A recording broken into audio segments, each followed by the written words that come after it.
Book 10. Life of Epicurus. Epicurus was an Athenian, and the son of Neocles and Charistrate, of the burg of Gargatus, and of the family of the Philidae, as Metrodorus tells us in his treatise on nobility of birth.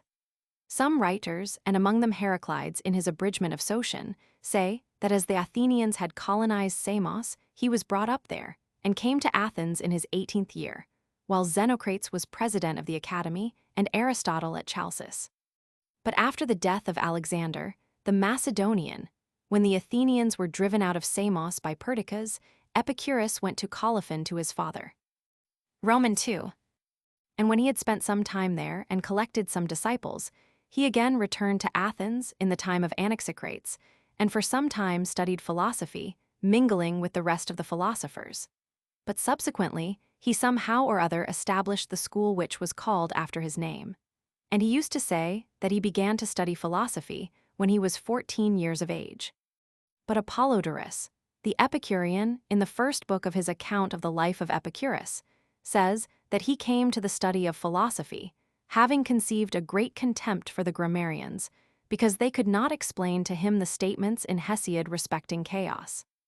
But Hermippus tells us that he himself was a teacher of grammar, and that afterwards, having met with the books of Democritus, he applied himself with zeal to philosophy, on which account Timon says of him, "The last of all the natural philosophers, and the most shameless too, did come from Samos, a grammar teacher, and the most ill-bred and most unmanageable of mankind."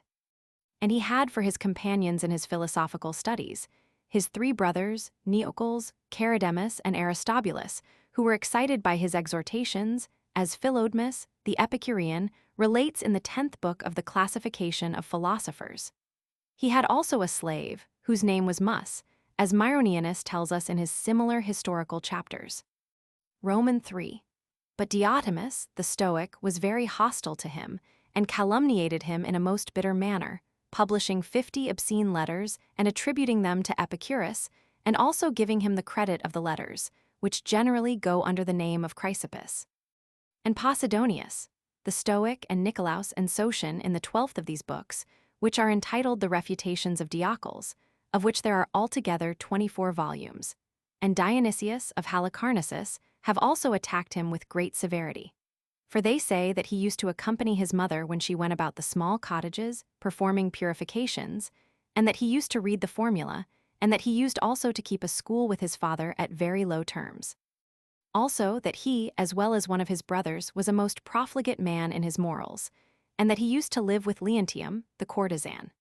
Moreover, that he claimed the books of Democritus on atoms and that of Aristippus on pleasure as his own, and that he was not a legitimate citizen. And this last fact is asserted also by Timocrates and by Herodotus in his treatise on the youth of Epicurus.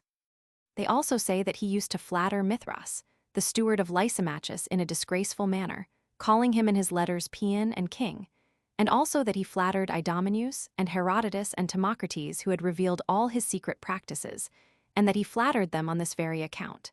And in his letters to Leontium he says, "O King Apollo, my dear Leontium, what transports of joy did I feel when I read your charming letter."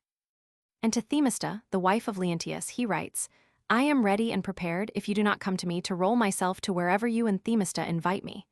And he addresses Pythocles, a beautiful youth, thus, "I will sit quiet," says he, "awaiting your longed-for and godlike approach." And at another time, writing to Themista, he says that he had determined to make his way with her, as Theodorus tells us in the 4th book of his treatises against Epicurus. He also wrote to many other courtesans, and especially to Leontium, with whom Metrodorus also was in love.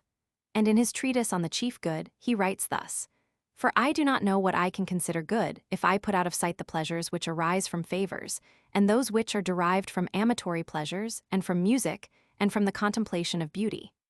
And in his letter to Pythocles, he writes, "And, my dear boy, avoid all sorts of education." Epictetus also attacks him as a most debauched man, and reproaches him most vehemently, and so does Timocrates, the brother of Metrodorus, in his treatise entitled The Merry Guests, and this Timocrates had been a disciple in his school, though he afterwards abandoned it. And he says that he used to vomit twice a day in consequence of his intemperance, and that he himself had great difficulty in escaping from this nocturnal philosophy and that mystic kind of reunion. He also accuses Epicurus of shameful ignorance in his reasoning, and still more especially in all matters relating to the conduct of life, and says that he was in a pitiable state of health, so that he could not for many years rise up from his sofa, and that he used to spend a minute a day on his eating, as he himself states in his letter to Leontium, and in that to the philosophers at Mytilene. He also says that many courtesans used to live with him and Metrodorus, and among them Marmarium and Hedia and Erodium and Nicidium. Roman 4. And in the 37 books which he wrote about natural philosophy, they say that he says a great many things of the same kind over and over again, and that in them he writes in contradiction of other philosophers, and especially of Nausiphanes, and speaks as follows, word for word. But if anyone else ever was afflicted in such a manner, then certainly this man had a continual labor, striving to bring forth the sophistical boastfulness of his mouth, like many other slaves. And Epicurus also speaks of Nausiphanes in his letters, in the following terms: "These things led him on to such arrogance of mind, that he abused me and called me a schoolmaster. He used also to call him lungs and blockhead, and humbug and fornicator. And he used to call Plato's followers flatterers of Dionysius, but Plato himself he called golden. Aristotle he called a debauchee and a glutton, saying that he joined the army after he had squandered his patrimony and sold drugs. He used also to call Protagoras a porter and the secretary of Democritus, and to say that he taught boys their letters in the streets. Heraclitus he called a disturber, Democritus he nicknamed Laricritus, and Antidorus Cenodorus. The Cynics he called enemies of Greece, and the dialecticians he charged with being eaten up with envy. Pyrrho, he said, was ignorant and unlearned. But these men who say this are all wrong, for there are plenty of witnesses of the unsurpassable kindness of the man to every body. Both his own country, which honored him with brazen statues, and his friends who were so numerous that they could not be contained in whole cities. And all his acquaintances who were bound to him by nothing but the charms of his doctrine, none of whom ever deserted him, except Metrodorus, the son of Stratoniceus, who went over to Carneades, probably because he was not able to bear with equanimity the unapproachable excellence of Epicurus. Also, the perpetual succession of his school, which, when every other school decayed, continued without any falling off, and produced a countless number of philosophers, succeeding one another without any interruption. We may also speak here of his gratitude towards his parents, and his beneficence to his brothers, and his gentleness to his servants, as is plain from his will, and from the fact, too, that they united with him in his philosophical studies, and the most eminent of them was the one whom I have mentioned already, named Muse, and his universal philanthropy towards all men. His piety towards the gods and his affection for his country was quite unspeakable, though from an excess of modesty he avoided affairs of state. And though he lived when very difficult times oppressed Greece, he still remained in his own country, only going 2 or 3 times across to Ionia to see his friends, who used to throng to him from all quarters, and to live with him in his garden, as we are told by Apollodorus. This garden he bought for 80 minae. Roman 6. And Diogenes, in the 3rd book of his Excursion, says that they all lived in the most simple and economical manner. They were content, says he, with a small cup of light wine, and all the rest of their drink was water. He also tells us that Epicurus would not allow his followers to throw their property into a common stock, as Pythagoras did, who said that the possessions of friends were held in common. For he said that such a doctrine as that was suited rather for those who distrusted one another, and that those who distrusted one another were not friends. But he himself in his letters says that he is content with water and plain bread, and adds, "Send me some Cytherean cheese, that if I wish to have a feast, I may have the means." This was the real character of the man who laid down the doctrine that pleasure was the chief good, whom Athenaeus thus mentions in an epigram. O men, you labor for pernicious ends, and out of eager avarice begin quarrels and wars. And yet the wealth of nature fixes a narrow limit for desires, though empty judgment is insatiable. This lesson the wise child of Neocles had learnt by heart, instructed by the Muses, or at the sacred shrine of Delphi, god. And as we advance further, we shall learn this fact from his dogmas and his apophthegms. Roman 7. Of all the ancient philosophers he was, as we are told by Diogenes, most attached to Anaxagoras, although in some points he argued against him, and to Archelaus, the master of Socrates. And he used, Diogenes adds, to accustom his pupils to preserve his writings in their memory. Apollodorus, in his chronicles, asserts that he was a pupil of Nausiphanes and Praxiphanes, but he himself does not mention this, but says in his letter to Euryticus that he had been his own instructor. He also agreed with Hermarchus in not admitting that Leucippus deserved to be called a philosopher, though some authors, among whom is Apollodorus, speak of him as the master of Democritus. Demetrius, the Magnesian, says that he was a pupil of Xenocrates also. Roman 8. He uses in his works plain language with respect to anything he is speaking of, for which Aristophanes, the grammarian, blames him on the ground of that style being vulgar. But he was such an admirer of perspicuity that even in his treatise on rhetoric, he aims at and recommends nothing but clearness of expression. And in his letters, instead of the usual civil expressions, greeting, farewell, and so on, he substitutes, may you act well, may you live virtuously, and expressions of that sort. Some of his biographers assert that it was he who composed the treatise entitled the Canon, in imitation of the tripod of Nausiphanes, whose pupil they say that he was, and add that he was also a pupil of Pamphilus, the Platonist, at Samos. Roman 9. They further tell us that he began to study philosophy at 12 years of age, and that he presided over his school 32 years. And he was born, as we are told by Apollodorus, in his chronicles, in the 3rd year of the 109th Olympiad, in the archonship of Socrates, on the 7th day of the month Gamliel, 7 years after the death of Plato. And when he was 32 years of age, he first set up his school at Mytilene, and after that at Lampsacus. And when he had spent 5 years in these two cities, he came to Athens, and he died there in the 2nd year of the 127th Olympiad in the archonship of Pythoratus, when he had lived 72 years. And Hermarchus, the son of Agemarchus and a citizen of Mytilene, succeeded him in his school. He died of the stone, as Hermarchus mentions in his letters, after having been ill a fortnight.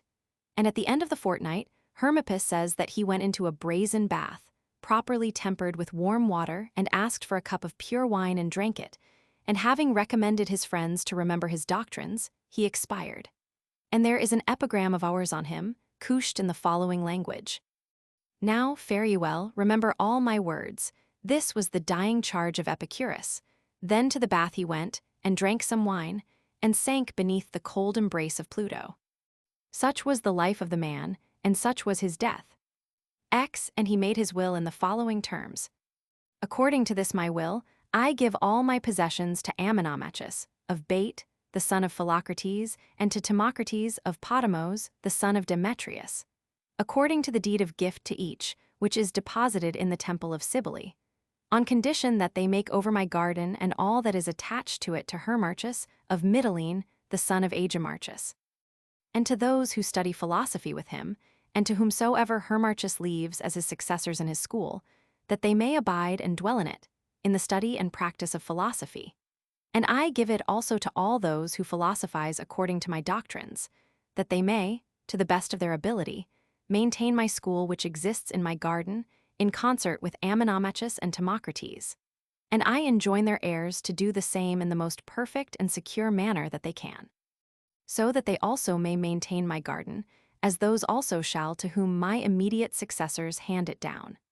As for the house in Melita, that Ammonomachus and Timocrates shall allow Hermarchus that he may live in it during his life, together with all his companions in philosophy.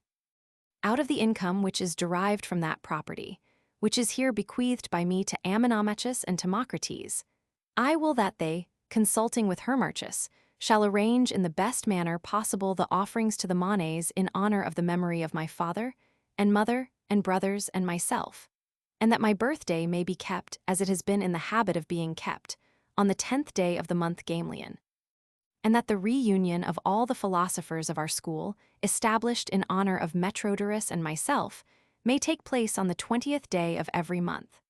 They shall also celebrate, as I have been in the habit of doing myself, the day consecrated to my brothers in the month Posidian, and the day consecrated to the memory of Polyaenus in the month Metageitnian. Ammonomachus and Timocrates shall be the guardians of Epicurus, the son of Metrodorus, and of the son of Polyaenus, as long as they study philosophy under, and live with, Hermarchus. In the same way also, they shall be the guardians of the daughter of Metrodorus, and when she is of marriageable age, they shall give her to whomsoever Hermarchus shall select of his companions in philosophy, provided she is well behaved and obedient to Hermarchus. And Ammonomachus and Timocrates shall, out of my income, give them such a sum for their support as shall appear sufficient year by year, after due consultation with Hermarchus.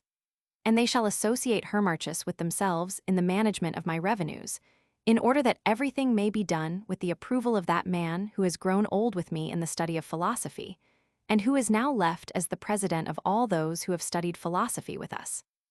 And as for the dowry for the girl when she is come to marriageable age, let Ammonomachus and Timocrates arrange that, taking for the purpose such a sum from my property as shall seem to them, in conjunction with Hermarchus, to be reasonable. And let them also take care of Nicanor, as we ourselves have done, in order that all those who have studied philosophy with us, and who have assisted us with their means, and who have shown great friendship for us, and who have chosen to grow old with us in the study of philosophy, may never be in want of anything as far as our power to prevent it may extend. I further enjoin them to give all my books to Hermarchus. And, if anything should happen to Hermarchus before the children of Metrodorus are grown up, then I desire that Ammonomachus and Timocrates shall take care that, provided they are well behaved, they shall have everything that is necessary for them, as far as the estate which I leave behind me shall allow such things to be furnished to them. And the same men shall also take care of everything else that I have enjoined, so that it may all be fulfilled, as far as the case may permit. Of my slaves, I hereby emancipate Muse and Nicias and Lycon. I also give Phaedrium her freedom. And when he was at the point of death, he wrote the following letter to Idomeneus. We have written this letter to you on a happy day to us, which is also the last day of our life. For strangury has attacked me, and also a dysentery, so violent that nothing can be added to the violence of my sufferings. But the cheerfulness of my mind, which arises from the recollection of all my philosophical contemplations, counterbalances all these afflictions. And I beg you to take care of the children of Metrodorus in a manner worthy of the devotion shown by the youth to me and to philosophy. Such then as I have given it was his will. So he had a great number of pupils, of whom the most eminent were Metrodorus, the Athenian, and Timocrates and Sans of Lampsacus, who from the time that he first became acquainted with him never left him, except once when he went home for 6 months, after which he returned to him. And he was a virtuous man in every respect, as Epicurus tells us in his Fundamental Principles. And he also bears witness to his virtue in the 3rd book of his Timocrates. And being a man of this character, he gave his sister Bades in marriage to Idomeneus, and he himself had Leontium, the Attic courtesan, for his concubine. He was very unmoved at all disturbances, and even at death, as Epicurus tells us in the 1st book of his Metrodorus. He is said to have died 7 years before Epicurus himself, in the 53rd year of his age.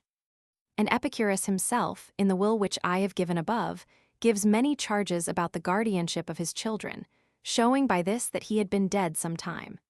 He also had a brother whom I have mentioned before, of the name of Timocrates, a trifling, silly man.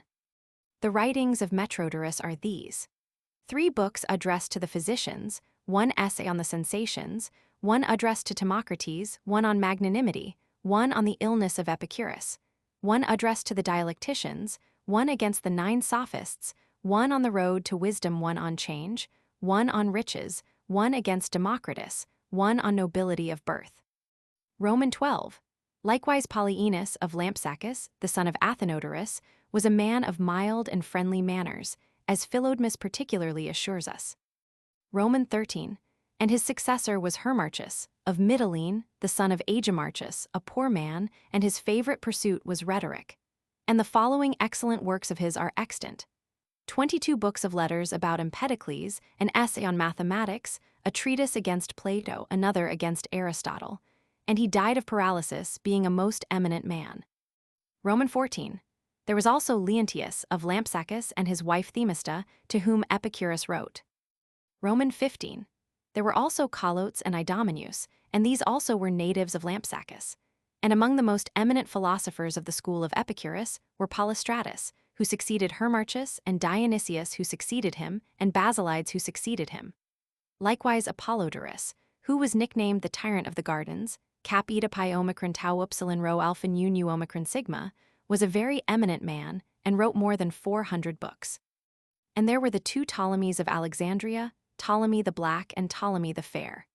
And Zeno of Sidon, a pupil of Apollodorus, a very voluminous author, and Demetrius, who was surnamed the Lacedaemonian, and Diogenes of Tarsus, who wrote the select dialogues, and Arion, and others whom the genuine Epicureans call sophists. Romans 16. There were also 3 other persons of the name of Epicurus. First, the son of Leontius and Themista. Secondly, a native of Magnesia, and lastly, a gladiator. Romans 17. And Epicurus was a most voluminous author, exceeding all men in the number of his books, for there are more than 300 volumes of them, and in the whole of them there is not one citation from other sources, but they are filled wholly with the sentiments of Epicurus himself. In the quantity of his writings he was rivaled by Chrysippus, as Carneades asserts, who calls him a parasite of the books of Epicurus, for if ever this latter wrote anything, Chrysippus immediately set his heart on writing a book of equal size. And in this way he often wrote the same thing over again, putting down whatever came into his head, and he published it all without any corrections, by reason of his haste.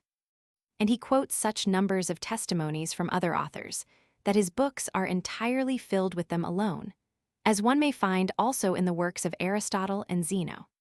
Such then and so numerous are the works of Epicurus, the chief of which are the following: 37 treatises on natural philosophy, 1 on atoms and the vacuum, 1 on love, an abridgment of the arguments employed against the natural philosophers, doubts in contradiction of the doctrines of the Megareans, fundamental propositions, a treatise on choice and avoidance, another on the chief good, another on the criterion called also the canon, the Charidemus, a treatise on the gods, 1 on piety, the Hegesianax, 4 essays on lives, 1 on just dealing, the Neocles, 1 essay addressed to Themista, the banquet, the Eurylochus, 1 essay addressed to Metrodorus, 1 on seeing, 1 on the angle in an atom, 1 on touch, 1 on fate, opinions on the passions, 1 treatise addressed to Timocrates, prognostics, exhortations, a treatise on specters, 1 on perceptions, the Aristobulus, an essay on music, 1 on justice and the other virtues, 1 on gifts and gratitude, the Polymeds, the Timocrates, a treatise in 3 books,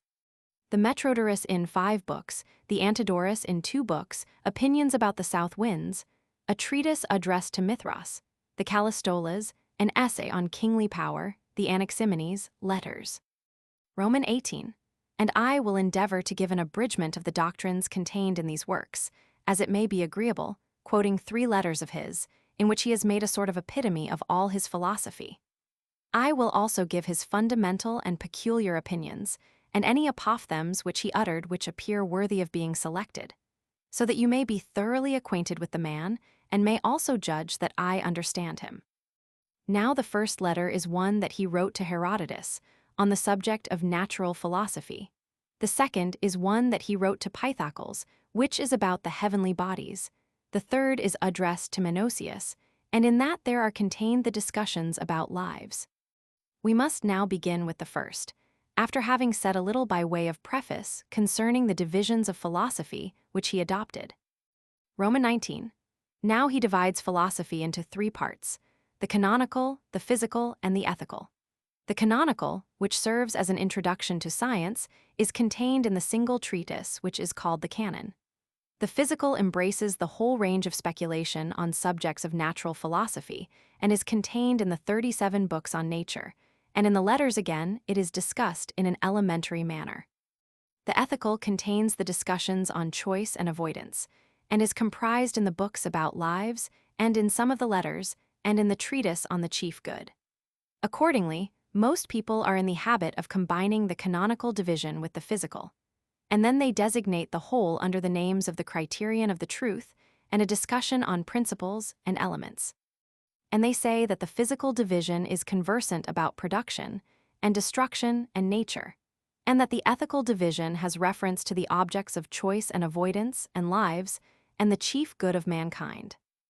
Roman 20. Dialectics they wholly reject as superfluous. For they say that the correspondence of words with things is sufficient for the natural philosopher, so as to enable him to advance with certainty in the study of nature. Now, in the canon, Epicurus says that the criteria of truth are the senses, and the preconceptions, and the passions. But the Epicureans, in general, add also the perceptive impressions of the intellect. And he says the same thing in his abridgment, which he addresses to Herodotus, and also in his fundamental principles. For, says he, the senses are devoid of reason, nor are they capable of receiving any impressions of memory. For they are not by themselves the cause of any motion, and when they have received any impression from any external cause, then they can add nothing to it, nor can they subtract anything from it. Moreover, they are out of the reach of any control, for one sensation cannot judge of another which resembles itself, for they have all an equal value. Nor can one judge of another which is different from itself, since their objects are not identical. In a word, one sensation cannot control another, since the effects of all of them influence us equally. Again, the reason cannot pronounce on the senses, for we have already said that all reasoning has the senses for its foundation. Reality and the evidence of sensation establish the certainty of the senses, for the impressions of sight and hearing are just as real, just as evident, as pain. It follows from these considerations that we ought to judge of things which are obscure by their analogy to those which we perceive directly. In fact, every notion proceeds from the senses, either directly, or in consequence of some analogy, or proportion, or combination. Reasoning having always a share in these last operations. The visions of insanity and of sleep have a real object, for they act upon us, and that which has no reality can produce no action. Roman 21. By preconception, the Epicureans mean a sort of comprehension, as it were, or right opinion, or notion, or general idea which exists in us, or, in other words, the recollection of an external object often perceived anteriorly. Such, for instance, is this idea: man is a being of such and such a nature. At the same moment that we utter the word man, we conceive the figure of a man, in virtue of a preconception which we owe to the preceding operations of the senses. Therefore, the first notion which each word awakens in us is a correct one. In fact, we could not seek for anything if we had not previously some notion of it. To enable us to affirm that what we see at a distance is a horse or an ox, we must have some preconception in our minds which makes us acquainted with the form of a horse and an ox. We could not give names to things if we had not a preliminary notion of what the things were. Roman 22. These preconceptions then furnish us with certainty. And with respect to judgments, their certainty depends on our referring them to some previous notion, of itself certain, in virtue of which we affirm such and such a judgment. For instance, how do we know whether this thing is a man? The Epicureans call opinion, delta omicron psi alpha, also supposition, letter 1f51 pi omicron lambda psi ota sigma, and say that it is at times true and at times false. For that, if it is supported by testimony and not contradicted by testimony, then it is true. But if it is not supported by testimony and is contradicted by testimony, then it is false. On which account they have introduced the expression of waiting. As if, before pronouncing that a thing seen is a tower, we must wait till we come near, and learn what it looks like when we are near it. Roman 23. They say that there are two passions, pleasure and pain, which affect everything alive, and that the one is natural and the other foreign to our nature, with reference to which all objects of choice and avoidance are judged of. They say also that there are two kinds of investigation, the one about facts, the other about mere words. And this is as far as an elementary sketch can go, their doctrine about division and about the criterion. Roman 24. Let us now go to the letter. Epicurus to Herodotus, wishing he may do well. For those, O Herodotus, who are not able accurately to comprehend all the things which I have written about nature, nor to investigate those larger books which I have composed on the subject, I have made an abridgment of the whole discussion on this question, as far as I thought sufficient to enable them to recollect accurately the most fundamental points. That so, on all grave occasions, they might be able to assist themselves on the most important and undeniable principles, in proportion as they devoted themselves to speculations on natural philosophy. And here it is necessary for those who have made sufficient progress in their view of the general question, to recollect the principles laid down as elements of the whole discussion. For we have still greater need of a correct notion of the whole than we have even of an accurate understanding of the details. We must, therefore, give preference to the former knowledge, and lay up in our memory those principles on which we may rest, in order to arrive at an exact perception of things and at a certain knowledge of particular objects. Now one has arrived at that point when one has thoroughly embraced the conceptions, and, if I may so express myself, the most essential forms, and when one has impressed them adequately on one's senses. For this clear and precise knowledge of the whole, taken together, necessarily facilitates one's particular perceptions, when one has brought one's ideas back to the elements and simple terms. In short, a veritable synthesis, comprising the entire circle of the phenomena of the universe, ought to be able to resume in itself, and in a few words, all the particular facts which have been previously studied. This method being useful even to those who are already familiarized with the laws of the universe, I recommend them, while still pursuing without intermission the study of nature, which contributes more than anything else to the tranquility and happiness of life, to make a concise statement or summary of their opinions. First of all, then, Herodotus, one must determine with exactness the notion comprehended under each separate word, in order to be able to refer to it, as to a certain criterion, the conceptions which emanate from ourselves, the ulterior researches and the difficulties.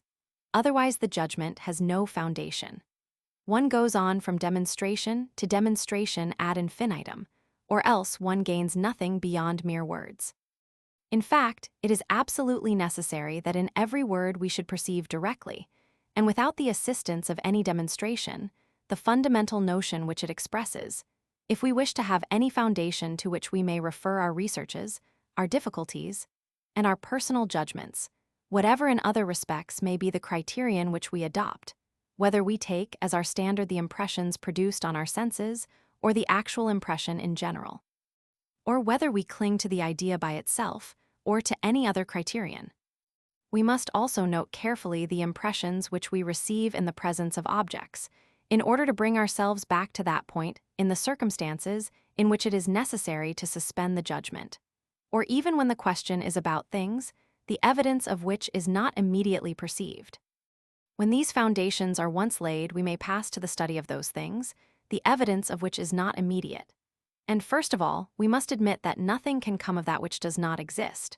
For, were the fact otherwise, then everything would be produced from everything, and there would be no need of any seed. And if that which disappeared were so absolutely destroyed as to become non-existent, then everything would soon perish, as the things with which they would be dissolved would have no existence. But in truth, the universal whole always was such as it now is, and always will be such. For there is nothing into which it can change, for there is nothing beyond this universal whole which can penetrate into it and produce any change in it.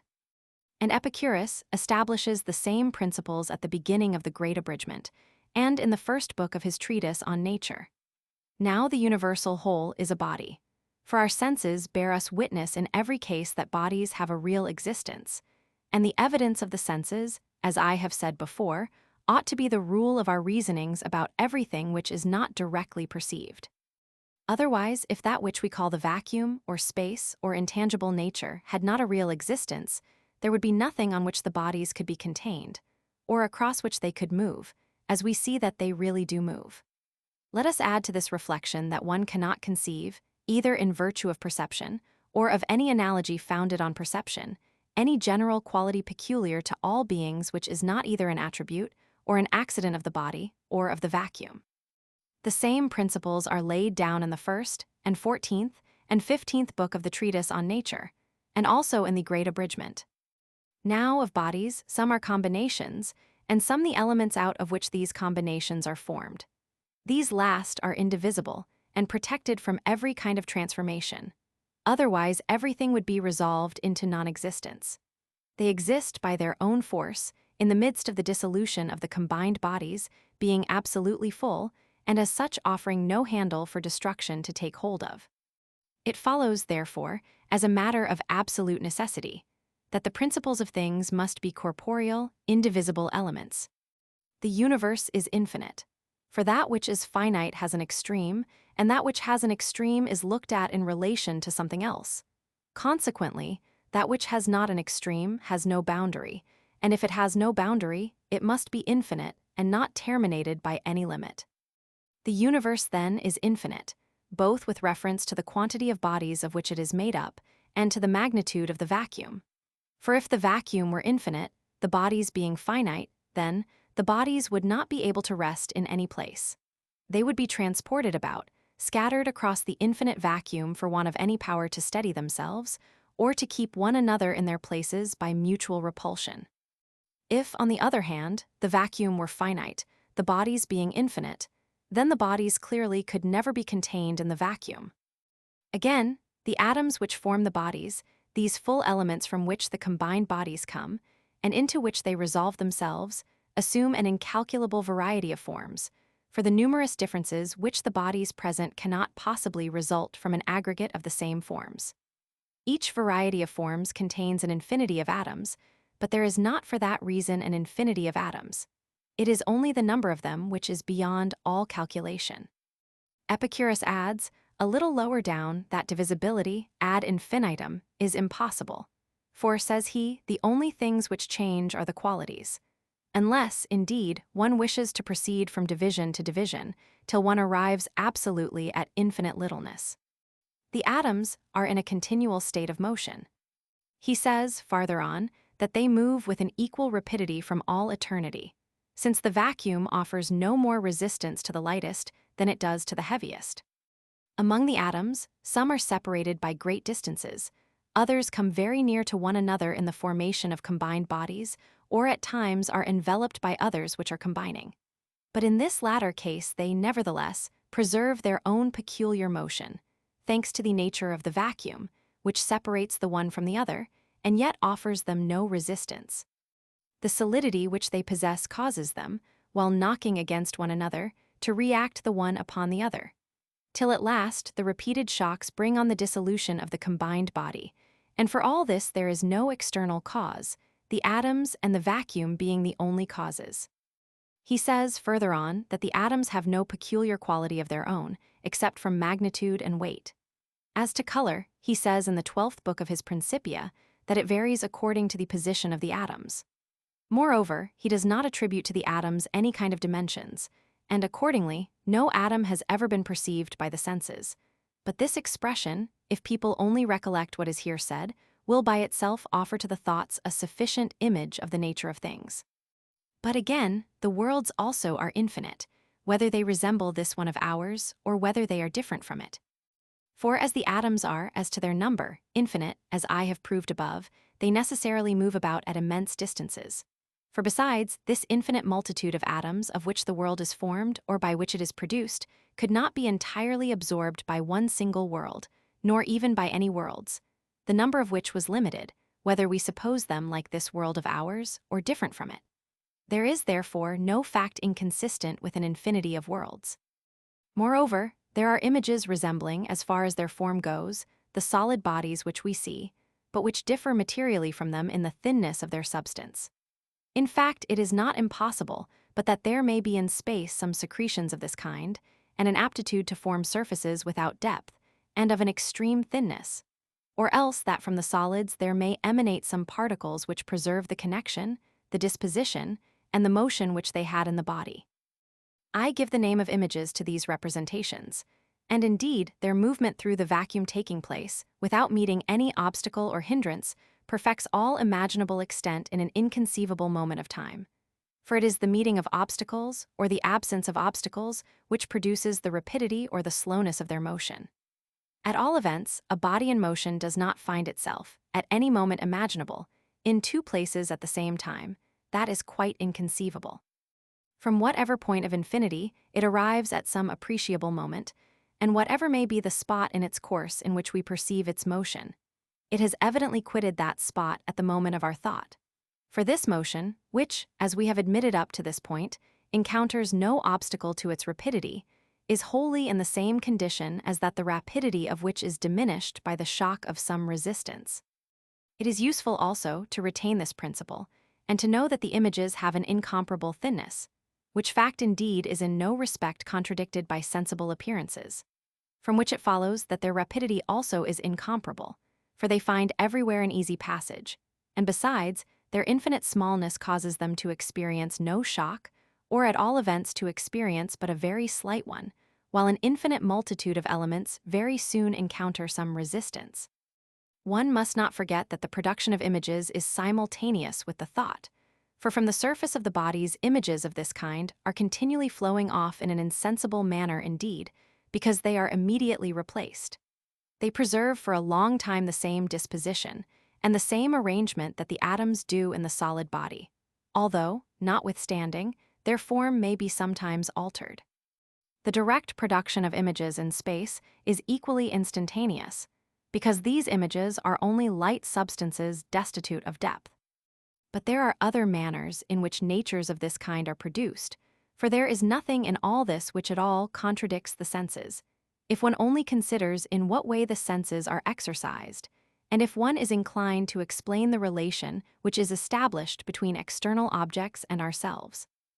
Also, one must admit that something passes from external objects into us in order to produce in us sight and the knowledge of forms.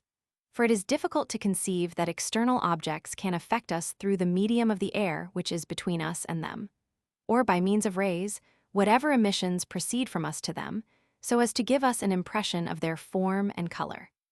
This phenomenon, on the contrary, is perfectly explained if we admit that certain images of the same color, of the same shape, and of a proportionate magnitude pass from these objects to us, and so arrive at being seen and comprehended.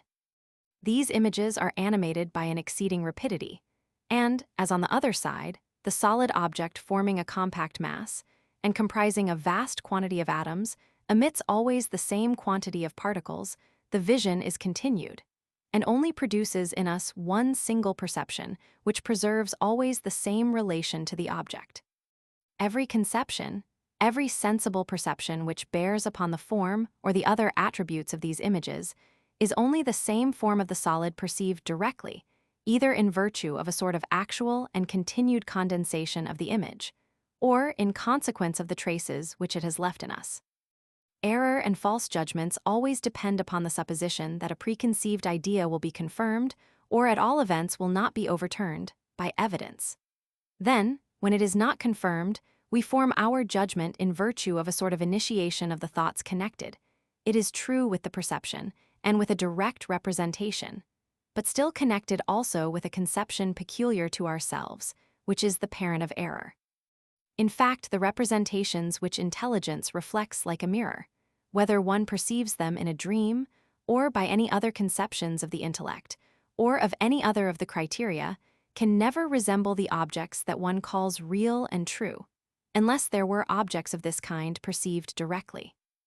And on the other side, error could not be possible if we did not receive some other motion also, a sort of initiative of intelligence connected. It is true with direct representation, but going beyond that representative. These conceptions being connected with the direct perception which produces the representation, but going beyond it, in consequence of a motion peculiar to the individual thought, produces error when it is not confirmed by evidence, or when it is contradicted by evidence. But when it is confirmed, or when it is not contradicted by evidence, then it produces truth. We must carefully preserve these principles in order not to reject the authority of the faculties which perceive truth directly, and not, on the other hand, to allow what is false to be established with equal firmness, so as to throw everything into confusion. Moreover, hearing is produced by some sort of current proceeding from something that speaks, or sounds, or roars, or in any manner causes any sort of audible circumstance. And this current is diffused into small bodies resembling one another in their parts, which, preserving not only some kind of relation between one another, but even a sort of particular identity with the object from which they emanate, puts us, very frequently, into a communication of sentiments with this object, or at least causes us to become aware of the existence of some external circumstance. If these currents did not carry with them some sort of sympathy, then there would be no such perception. We must not therefore think that it is the air which receives a certain form, under the action of the voice or of some other sound. for it is utterly impossible that the voice should act in this manner on the air. But the percussion produced in us when we, by the utterance of a voice, cause a disengagement of certain particles, constitutes a current resembling a light whisper and prepares an acoustic feeling for us. We must admit that the case of smelling is the same as that of hearing. There would be no sense of smell if there did not emanate from most objects certain particles capable of producing an impression on the smell. One class being ill-suited to the organ and consequently producing a disordered state of it, the other being suited to it and causing it no distress. One must also allow that the atoms possess no one of the qualities of sensible objects, except form, weight, magnitude, and anything else is unavoidably inherent in form. In fact, every quality is changeable, but the atoms are necessarily unchangeable. For it is impossible but that in the dissolution of combined bodies, there must be something which continues solid and indestructible of such a kind, that it will not change either into what does not exist or out of what does not exist, but that it results either from a simple displacement of parts, which is the most usual case, or from the addition or subtraction of certain particles. It follows from that that which does not admit of any change in itself is imperishable, participates in no respect in the nature of changeable things, and in a word, has its dimensions and forms immutably determined. And this is proved plainly enough, because even in the transformations which take place under our eyes, in consequence of the retrenchment of certain parts, we can still recognize the form of these constituent parts, while those qualities, which are not constituent parts, do not remain like the form, but perish in the dissolution of the combination. The attributes which we have indicated suffice to explain all the differences of combined bodies, for we must inevitably leave something indestructible, lest everything should resolve itself into non-existence.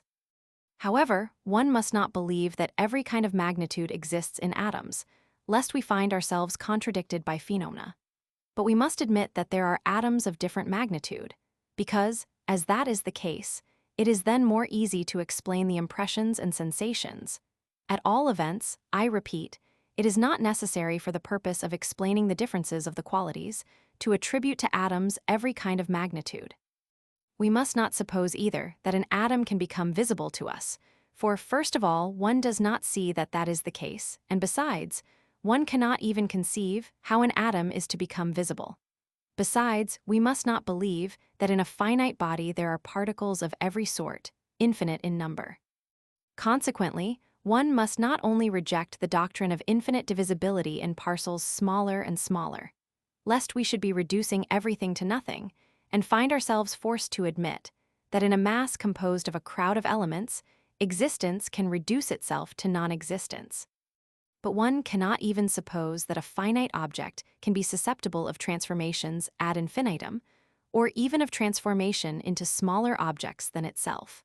For when once one has said that there are in an object particles of every kind, infinite in number, there is absolutely no means whatever of imagining that this object can have only a finite magnitude. In fact, it is evident that these particles, infinite in number, have some kind of dimension or other.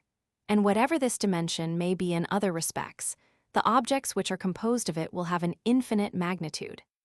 In presenting forms which are determined, and limits which are perceived by the senses, one conceives, easily, without its being necessary to study this last question directly, that this would be the consequence of the contrary supposition, and that consequently one must come to look at every object as infinite. One must also admit that the most minute particle perceptible to the sense is neither absolutely like the objects which are susceptible of transformation, nor absolutely different from them. It has some characteristics in common with the object which admit of transformation, but it also differs from them, inasmuch as it does not allow any distinct parts to be discerned in it. When then, in virtue of these common characteristics, and of this resemblance, we wish to form an idea of the smallest particle perceptible by the senses, in taking the objects which change for our terms of comparison, it is necessary that we should seize on some characteristic common to these different objects.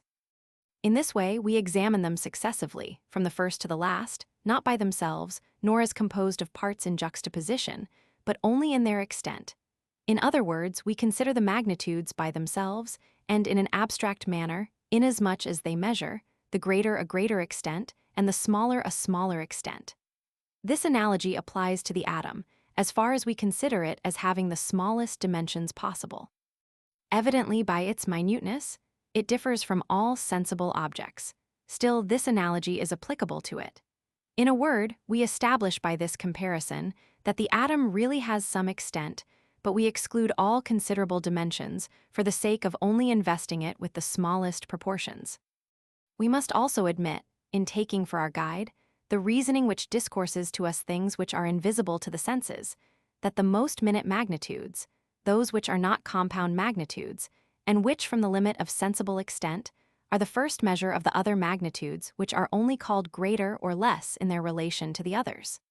For these relations which they maintain with these particles, which are not subject to transformation, suffice to give them this characteristic of first measure. But they cannot, like atoms, combine themselves and form compound bodies in virtue of any motion belonging to themselves. Moreover, we must not say, while speaking of the infinite, that such or such a point is the highest point of it or the lowest, for height and lowness must not be predicated of the infinite.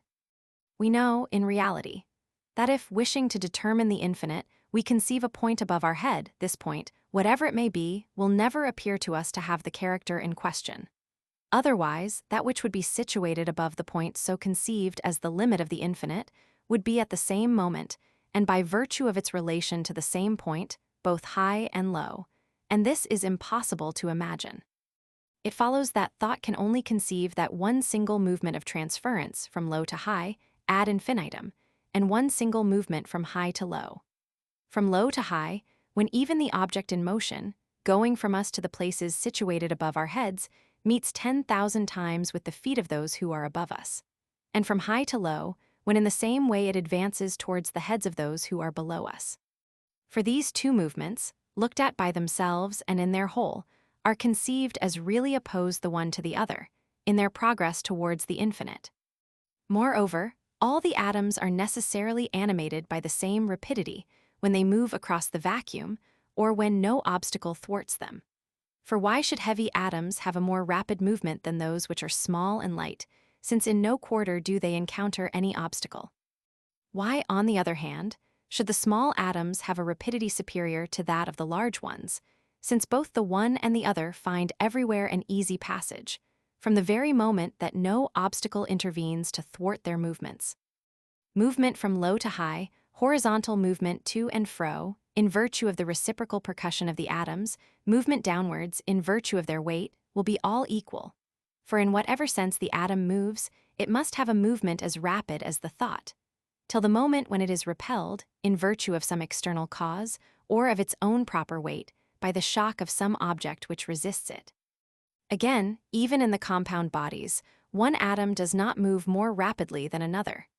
In fact, if one only looks at the continued movement of an atom which takes place in an indivisible moment of time, the briefest possible, they all have a movement equally rapid. At the same time, an atom has not, in any moment perceptible to the intelligence, a continued movement in the same direction, but rather a series of oscillating movements from which there results, in the last analysis, a continued movement perceptible to the senses. If then, one were to suppose, in virtue of a reasoning on things invisible, that, in the intervals of time accessible to thought, the atoms have a continued movement, one would deceive oneself. For that which is conceived by the thought is true as well as that which is directly perceived. Let us now return to the study of the affections and of the sensations, for this will be the best method of proving that the soul is a bodily substance composed of slight particles, diffused over all the members of the body, and presenting a great analogy to a sort of spirit, having an admixture of heat, resembling at one time one, and at another time the other of those two principles. There exists in it a special part, endowed with an extreme mobility, in consequence of the exceeding slightness of the elements which compose it, and also in reference to its more immediate sympathy with the rest of the body. That it is which the faculties of the soul sufficiently prove, and the passions, and the mobility of its nature, and the thoughts, and, in a word, everything, the privation of which is death. We must admit that it is in the soul most especially that the principle of sensation resides. At the same time, It would not possess this power if it were not enveloped by the rest of the body which communicates it to it, and in its turn receives it from it, but only in a certain measure. For there are certain affections of the soul of which it is not capable. It is on that account that, when the soul departs, the body is no longer possessed of sensation, for it has not this power, that of sensation, namely, in itself. But on the other hand, this power can only manifest itself in the soul through the medium of the body. The soul, reflecting the manifestations which are accomplished in the substance which environs it, realizes in itself, in a virtue or power which belongs to it, the sensible affections, and immediately communicates them to the body in virtue of the reciprocal bonds of sympathy which unite it to the body. That is the reason why the destruction of a part of the body does not draw after it a cessation of all feeling in the soul while it resides in the body, provided that the senses still preserve some energy. Although, nevertheless, the dissolution of the corporeal covering, or even of any one of its portions, may sometimes bring on with it the destruction of the soul. The rest of the body, on the other hand, even when it remains, either as a whole or in any part, loses all feeling by the dispersion of that aggregate of atoms, whatever it may be, that forms the soul. When the entire combination of the body is dissolved, then the soul too is dissolved, and ceases to retain those faculties which were previously inherent in it, and especially the power of motion. So that sensation perishes equally as far as the soul is concerned. For it is impossible to imagine that it still feels, from the moment when it is no longer in the same conditions of existence, and no longer possesses the same movements of existence in reference to the same organic system. From the moment, in short, when the things which cover and surround it are no longer such, that it retains in them the same movements as before. Epicurus expresses the same ideas in other works, and adds that the soul is composed of atoms of the most perfect lightness and roundness, atoms wholly different from those of fire. He distinguishes in it the irrational part which is diffused over the whole body, from the rational part which has its seat in the chest, as is proved by the emotions of fear and joy. He adds that sleep is produced when the parts of the soul diffused over the whole of the body concentre themselves, or when they disperse and escape by the pores of the body. For particles emanate from all bodies. It must also be observed that I use the word incorporeal, letter 1F00 sigma omega mu alpha tau omicron sigma, in the usual acceptation of the word, to express that which is in itself conceived as such. Now, nothing can be conceived in itself as incorporeal except the vacuum, but the vacuum cannot be either passive or active. It is only the condition and the place of movement. Accordingly, they who pretend that the soul is incorporeal utter words destitute of sense, for, if it had this character, it would not be able either to do or to suffer anything. But as it is, we see plainly enough that it is liable to both these circumstances. Let us then apply all these reasonings to the affections and sensations, recollecting the ideas which we laid down at the beginning, and then we shall see clearly that these general principles contain an exact solution of all the particular cases. As to forms and hues and magnitudes and weight, and the other qualities which one looks upon as attributes, whether it be of every body, or of those bodies only which are visible and perceived by the senses, this is the point of view under which they ought to be considered. They are not particular substances, having a peculiar existence of their own, for that cannot be conceived. Nor can one say any more that they have no reality at all. They are not incorporeal substances inherent in the body, nor are they parts of the body. But they constitute by their union the eternal substance and the essence of the entire body. We must not fancy, however, that the body is composed of them, as an aggregate is formed of particles of the smallest dimensions of atoms or magnitudes, whatever they may be, smaller than the compound body itself. They only constitute by their union, I repeat, the eternal substance of the body. Each of these attributes has ideas and particular perceptions which correspond to it, but they cannot be perceived independently of the whole subject taken entirely. The union of all these perceptions forms the idea of the body. Bodies often possess other attributes which are not eternally inherent in them, but which nevertheless cannot be ranged among the incorporeal and invisible things. Accordingly, it is sufficient to express the general idea of the movement of transference to enable us to conceive in a moment certain distinct qualities, and those combined beings, which, being taken in their totality, receive the name of bodies, and the necessary and eternal attributes without which the body cannot be conceived. There are certain conceptions corresponding to these attributes, but nevertheless, they cannot be known abstractedly and independently of some subjects. And further, inasmuch as they are not attributes necessarily inherent in the idea of a body, one can only conceive them in the moment in which they are visible. They are realities nevertheless. And one must not refuse them being in existence merely because they have neither the characteristic of the compound beings to which we give the name of bodies, nor that of the eternal attributes. We should be equally deceived if we were to suppose that they have a separate and independent existence, for that is true neither of them nor of the eternal attributes. They are, as one sees plainly, accidents of the body, accidents which do not of necessity make any part of its nature, which cannot be considered as independent substances, but still to each of which sensation gives the peculiar character under which it appears to us. Another important question is that of time. Here we cannot apply any more the method of examination to which we submit other objects, which we study with reference to a given subject, and which we refer to the preconceptions which exist in ourselves.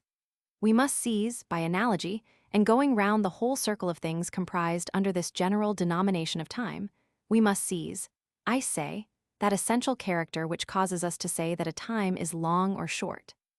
It is not necessary for that purpose to seek for any new forms of expression as preferable to those which are in common use. We may content ourselves with those by which time is usually indicated.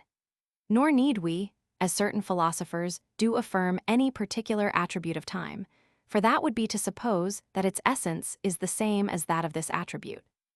It is sufficient to seek for the ingredients of which this particular nature which we call time is composed, and for the means by which it is measured. For this, we have no need of demonstration. A simple exposition is sufficient. It is, in fact, evident that we speak of time as composed of days and nights, and parts of days and nights. Passiveness and impassibility, movement and repose are equally comprised in time.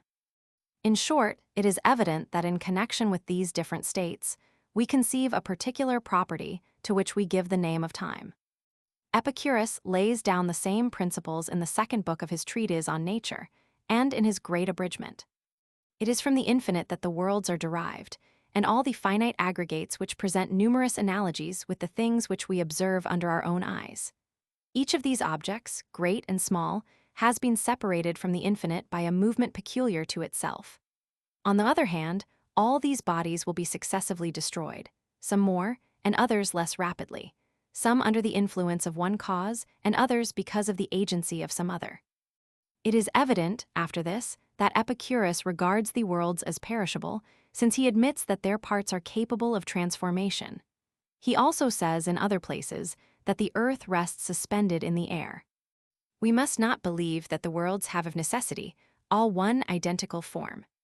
He says, in fact, in the 12th book of his treatise on the world, that the worlds differ from one another, some being spherical, other elliptical, and others of other shapes. Nevertheless, there are not worlds of every possible form and shape. Let us also beware of thinking that animals are derived from the infinite, for there is no one who can prove that the germs from which animals are born, and plants, and all the other objects which we contemplate, have been brought from the exterior in such a world, and that this same world would not have been able to produce them of itself. This remark applies particularly to the earth. Again, we must admit that in many and various respects, nature is both instructed and constrained by circumstances themselves, and that reason subsequently makes perfect and enriches with additional discoveries the things which it has borrowed from nature, in some cases rapidly, and in others more slowly, and in some cases according to periods and times greater than those which proceed from the infinite, in other cases according to those which are smaller. So, originally it was only in virtue of express agreements that one gave names to things. But men whose ideas and passions varied according to their respective nations formed these names of their own accord, uttering divers sounds produced by each passion or by each idea, following the differences of the situations and of the peoples. At a later period one established in each nation, in a uniform manner, particular terms intended to render the relations more easy and language more concise. Educated men introduced the notion of things not discoverable by the senses and appropriated words to them when they found themselves under the necessity of uttering their thoughts. After this, other men, guided in every point by reason, interpreted these words in the same sense. As to the heavenly phenomena, such as the motion and course of the stars, the eclipses, their rising and setting, and all other appearances of the same kind, we must beware of thinking that they are produced by any particular being which has regulated, or whose business it is to regulate, for the future, the order of the world, a being immortal and perfectly happy. For the cares and anxieties, the benevolence and the anger, far from being compatible with felicity, are, on the contrary, the consequence of weakness, of fear, and of the want which a thing has of something else. We must not fancy either that these globes of fire, which roll on in space, enjoy a perfect happiness, and give themselves, with reflection and wisdom, the motions which they possess. But we must respect the established notions on this subject, provided, nevertheless, that they do not all contradict the respect due to truth. For nothing is more calculated to trouble the soul than this strife of contradictory notions and principles. We must therefore admit that, from the first movement impressed on the heavenly bodies, since the organization of the world, there is derived a sort of necessity, which regulates their course to this day. Let us be well assured that it is to physiology that it belongs to determine the causes of the most elevated phenomena, and that happiness consists, above all things, in the science of the heavenly things and their nature, and in the knowledge of analogous phenomena which may aid us in the comprehension of the ethics. These heavenly phenomena admit of several explanations. They have no reason of a necessary character, and one may explain them in different manners. In a word, they have no relation. A moment's consideration will prove this by itself, with those imperishable and happy natures which admit of no division and of no confusion. As for the theoretical knowledge of the rising and setting of the stars, of the movement of the sun between the tropics, of the eclipses, and all other similar phenomena, that is utterly useless, as far as any influence upon happiness that it can have. Moreover, those who, though possessed of this knowledge, are ignorant of nature, and of the most probable causes of the phenomena, are no more protected from fear than if they were in the most complete ignorance. They even experience the most lively fears, for the trouble, with which the knowledge of which they are possessed inspires them, can find no issue, and is not dissipated by a clear perception of the reasons of these phenomena. As to us, we find many explanations of the motions of the sun, of the rising and setting of the stars, of the eclipses and similar phenomena, just as well as of the more particular phenomena. And one must not think that this method of explanation is not sufficient to procure happiness and tranquility. Let us content ourselves with examining how it is that similar phenomena are brought about under our own eyes, and let us apply these observations to the heavenly objects, and to everything which is not known but indirectly. Let us despise those people who are unable to distinguish facts susceptible of different explanations from others which can only exist and be explained in one single way.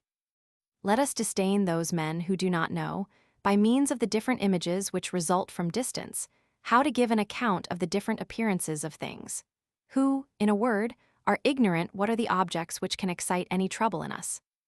If, then, we know that such a phenomenon can be brought about in the same manner as another given phenomenon of the same character, which does not inspire us with any apprehension, and if, on the other hand, we know that it can take place in many different manners, we shall not be more troubled at the sight of it than if we knew the real cause of it.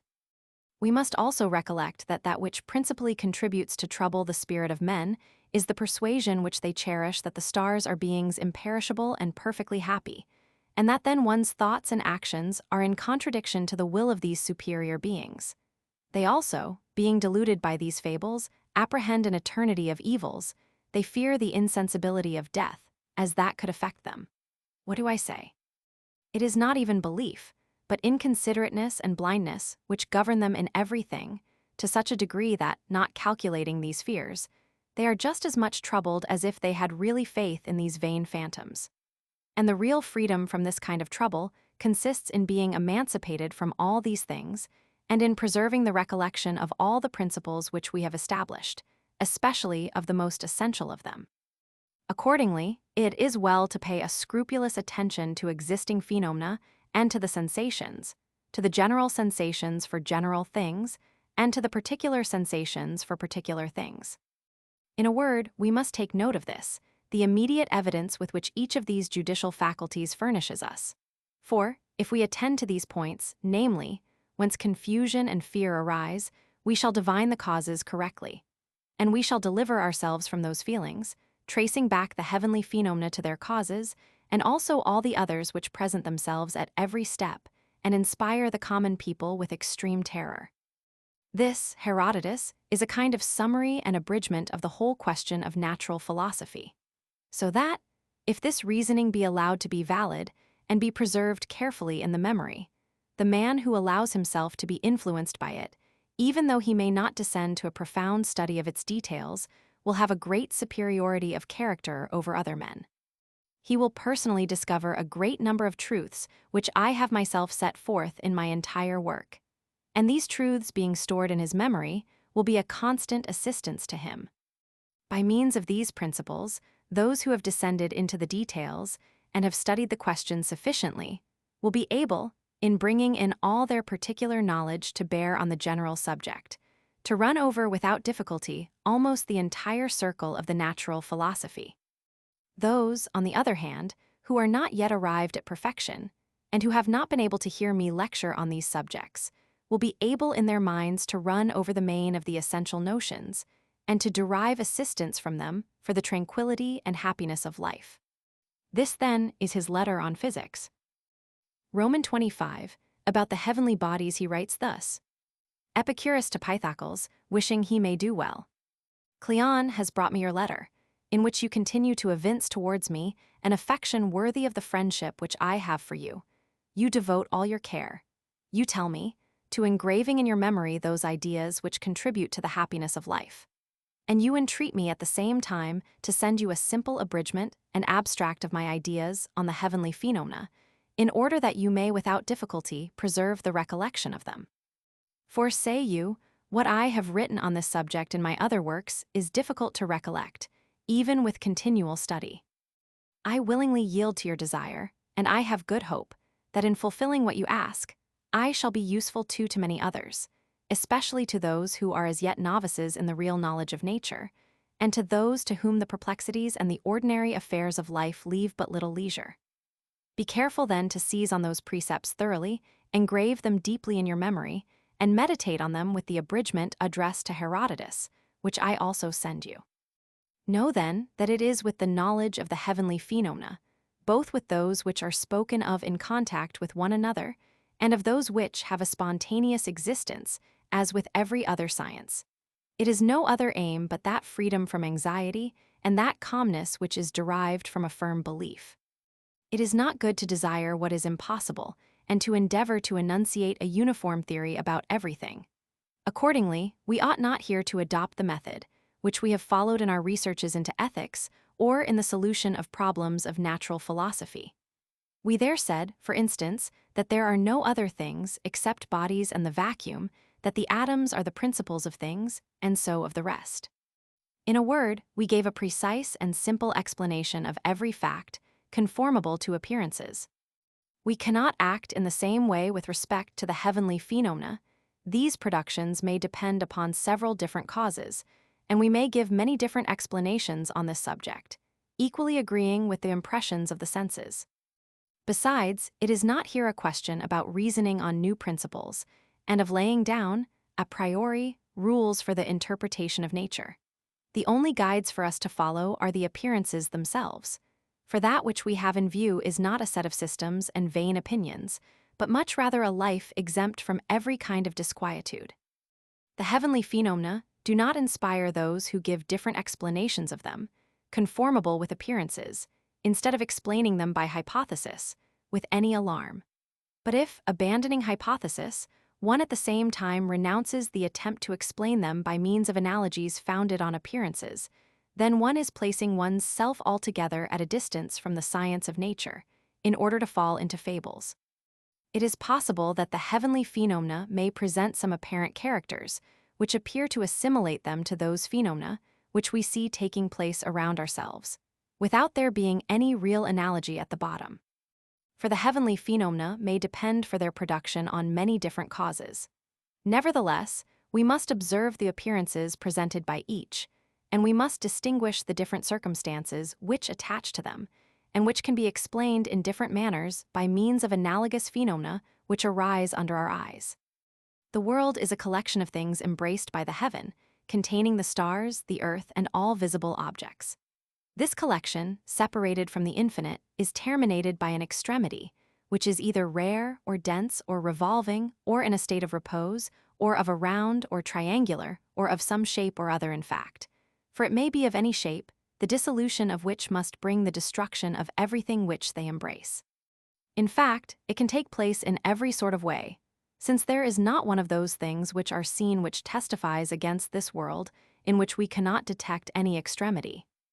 And that such worlds are infinite in number is easily seen, and also that such a world can exist both in the world and in the mu epsilon tau alpha kappa omicron sigma mu omicron nu, as we call the space between the worlds, being a huge space made up of plenum and vacuum, but not, as some philosophers pretend, an immensity of space absolutely empty.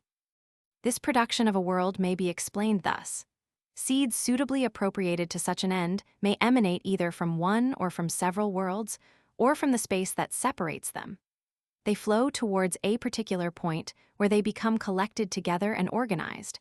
After that, other germs come to unite them together in such a way as to form a durable whole, a basis, a nucleus to which all successive additions unite themselves.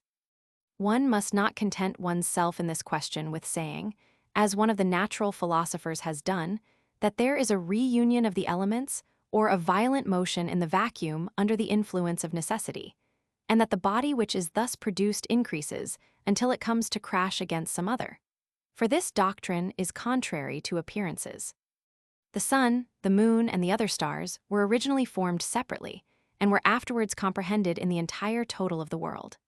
All the other objects which our world comprises, for instance, the earth and the sea, were also formed spontaneously, and subsequently gained size by the addition and violent movement of light substances, composed of elements of fire and air, or even of these two principles at once. This explanation, moreover, is in accordance with the impressions of the senses. As to the magnitude of the sun and of the other stars, it is as far as we are concerned, such as it appears to us to be. This same doctrine is reproduced and occurs again in the 11th book of his treatise on nature, where he says, if the distance has made it lose its size, a fortiori it would take away its brilliancy. For color has not, any more than size, the property of traversing distance without alteration. But, considered by itself, the sun may be a little greater or a little smaller than it appears, or it may be just such as it looks. For that is exactly the case with the fires of common occurrence among men, which are perceived by the senses at a distance. Besides, all the difficulties on this subject will be easily explained if one attends to the clear evidence of the perceptions, as I have shown in my books about nature. The rising and setting of the sun, of the moon, and of the stars may depend on the fact of their becoming lighted up and extinguished alternately, and in the order which we behold. One may also give other reasons for this phenomenon, which are not contradicted by any sensible appearances. Accordingly, one might explain them by the passage of the stars above and below the earth, for the impressions of the senses agree also with this supposition. As to their motion, one may make that depend on the circular movement of the entire heaven. One may also suppose that the stars move, while the heaven itself is immovable. For there is nothing to prevent the idea that originally, before the formation of the world, they may have received, by the appointment of fate, an impulse from east to west, and that now their movement continues in consequence of their heat, as the fire naturally proceeds onwards in order to seek the aliment which suits it.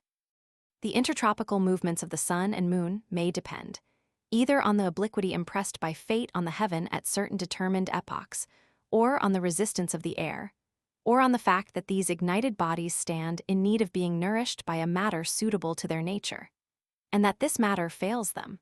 Or finally, they may depend on the fact of their having originally received an impulse which compels them to move as they do, describing a sort of spiral figure. The sensible evidence does not in the least contradict these different suppositions, and all those of the same kind which one can form, having always a due regard to what is possible, and bringing back each phenomenon to its analogous appearances in sensible facts, without disquieting oneself about the miserable speculations of the astronomers. The evacuations and subsequent replenishings of the moon may depend either on a conversion of this body, or on the different forms which the air when in a fiery state can adopt, or perhaps to the interposition of another body, or lastly, to some one of the causes by which one gives account of the analogous phenomena which pass under our eyes. Provided, however, that one does not obstinately adopt an exclusive mode of explanation, and that, for want of knowing what is possible for a man to explain and what is inaccessible to his intelligence, one does not throw oneself into interminable speculations. It may also be possibly the case that the moon has a light of her own, or that she reflects that of the sun.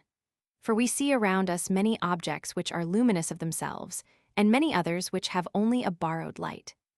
In a word, one will not be arrested by any of the celestial phenomena, provided that one always recollects that there are many explanations possible, that one examines the principles and reasons which agree with this mode of explanation, and that one does not proceed in accounting for the facts which do not agree with this method, to suffer oneself to be foolishly carried away, and to propose a separate explanation for each phenomenon, sometimes in one way and sometimes in another. The appearance of a face in the orb of the moon may depend either on a displacement of its parts, or on the interposition of some obstacle, or on any other cause capable of accounting for such an appearance. For one must not neglect to apply this same method to all the heavenly phenomena, for, from the moment when one comes to any point of contradiction to the evidence of the senses, it will be impossible to possess perfect tranquility and happiness.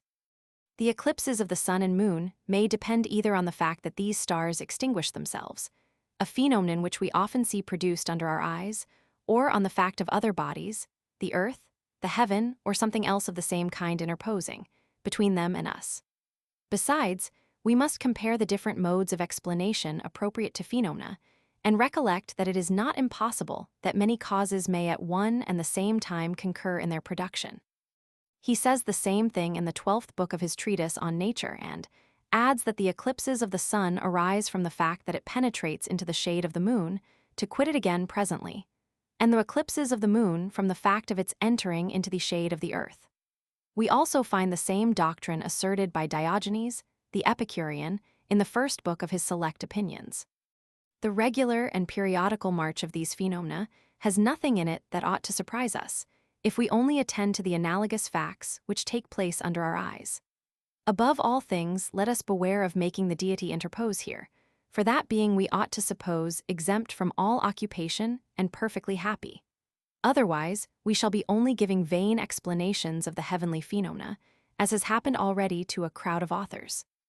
Not being able to recognize what is really possible, they have fallen into vain theories, in supposing that for all phenomena there was but one single mode of production, and in rejecting all other explanations which are founded on probability. They have adopted the most unreasonable opinions, for want of placing in the front the study of the heavenly phenomena and of sensible facts which ought to serve to explain the first. The differences in the length of nights and days may arise from the fact that the passage of the sun above the earth is more or less rapid, and more or less slow, according to the length of the regions which it has to pass through. Or, again, to the fact that certain regions are passed through more rapidly than others, as is seen to be the case by our own eyes, in those things to which we can compare the heavenly phenomena. As to those who, on this point, admit only one explanation as possible, they put themselves in opposition to facts, and lose sight of the bounds set to human knowledge. The prognostics which are derived from the stars may, like those which we borrow from animals, arise from a simple coincidence.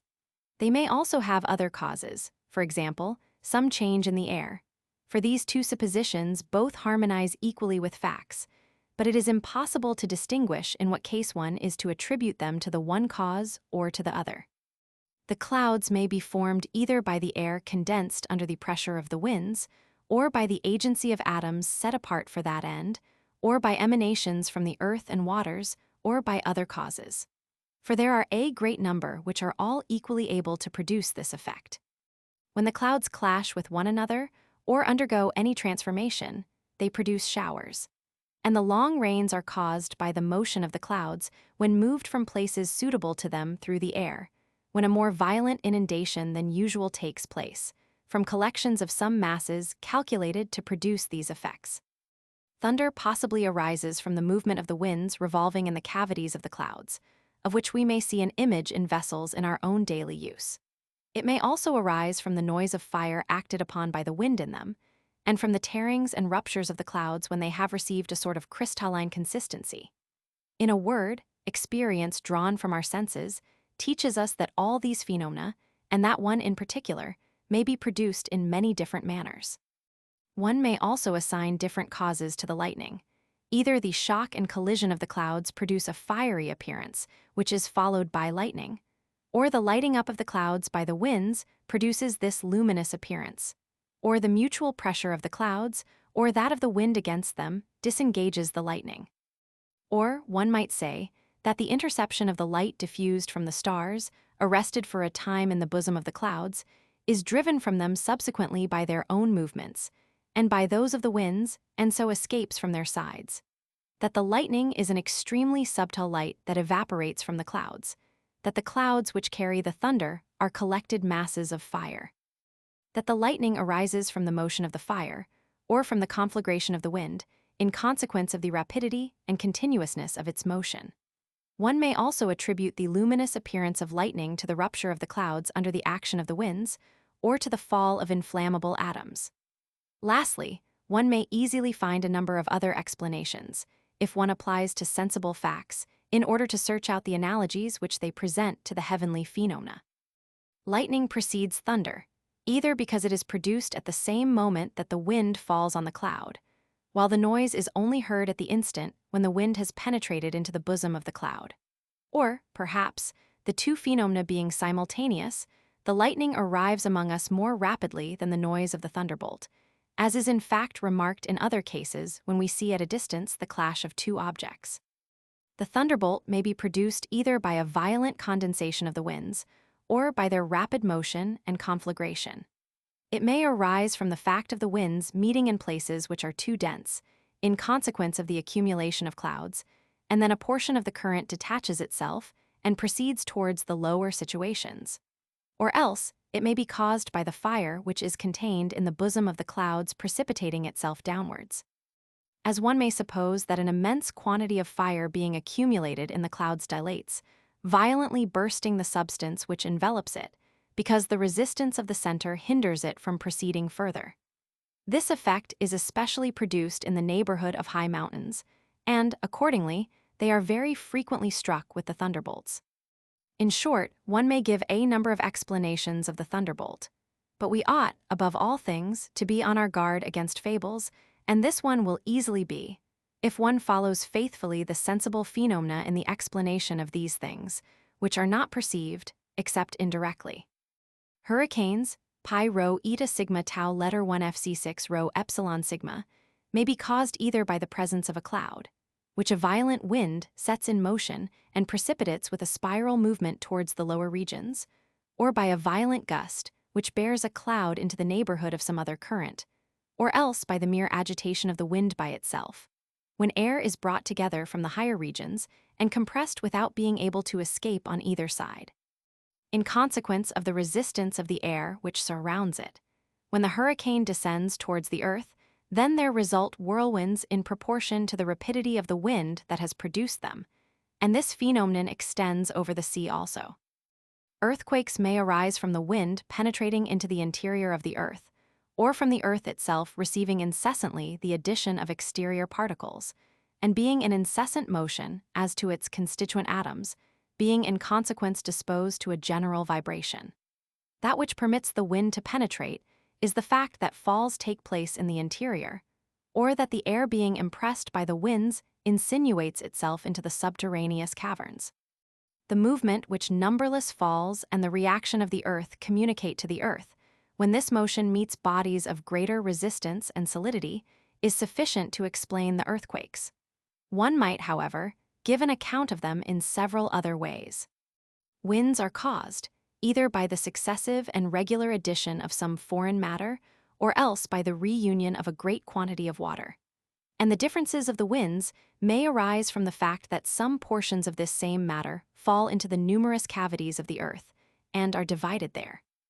Hail is produced by an energetic condensation acting on the ethereal particles which the cold embraces in every direction, or in consequence of a less violent condensation acting, however, on aqueous particles, and accompanied by division in such a manner as to produce, at the same time, the reunion of certain elements and of the collective masses, or by the rupture of some dense and compact mass, which would explain at the same time the numerousness of the particles and their individual hardness. As to the spherical form of the hail, one may easily account for that by admitting that the shocks which it receives in every direction make all the angles disappear, or else that at the moment when the different fragments are formed, each of them is equally embraced on all sides by aqueous or ethereal particles. Snow may be produced by a light vapor full of moisture which the clouds allow to escape by passages intended for that end, when they are pressed, in a corresponding manner, by other clouds, and set in motion by the wind. Subsequently, these vapors become condensed in their progress under the action of the cold, which surrounds the clouds in the lower regions. It may also be the case that this phenomenon is produced by clouds of a slight density as they become condensed.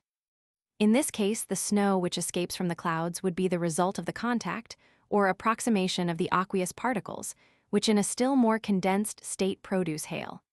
This effect is most especially produced in the air.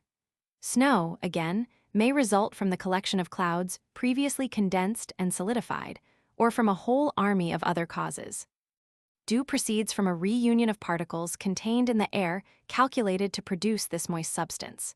These particles may be also brought from places which are moist or covered with water, for in those places, above all others, it is that dew is abundant. These then reunite, again resume their aqueous form, and fall down.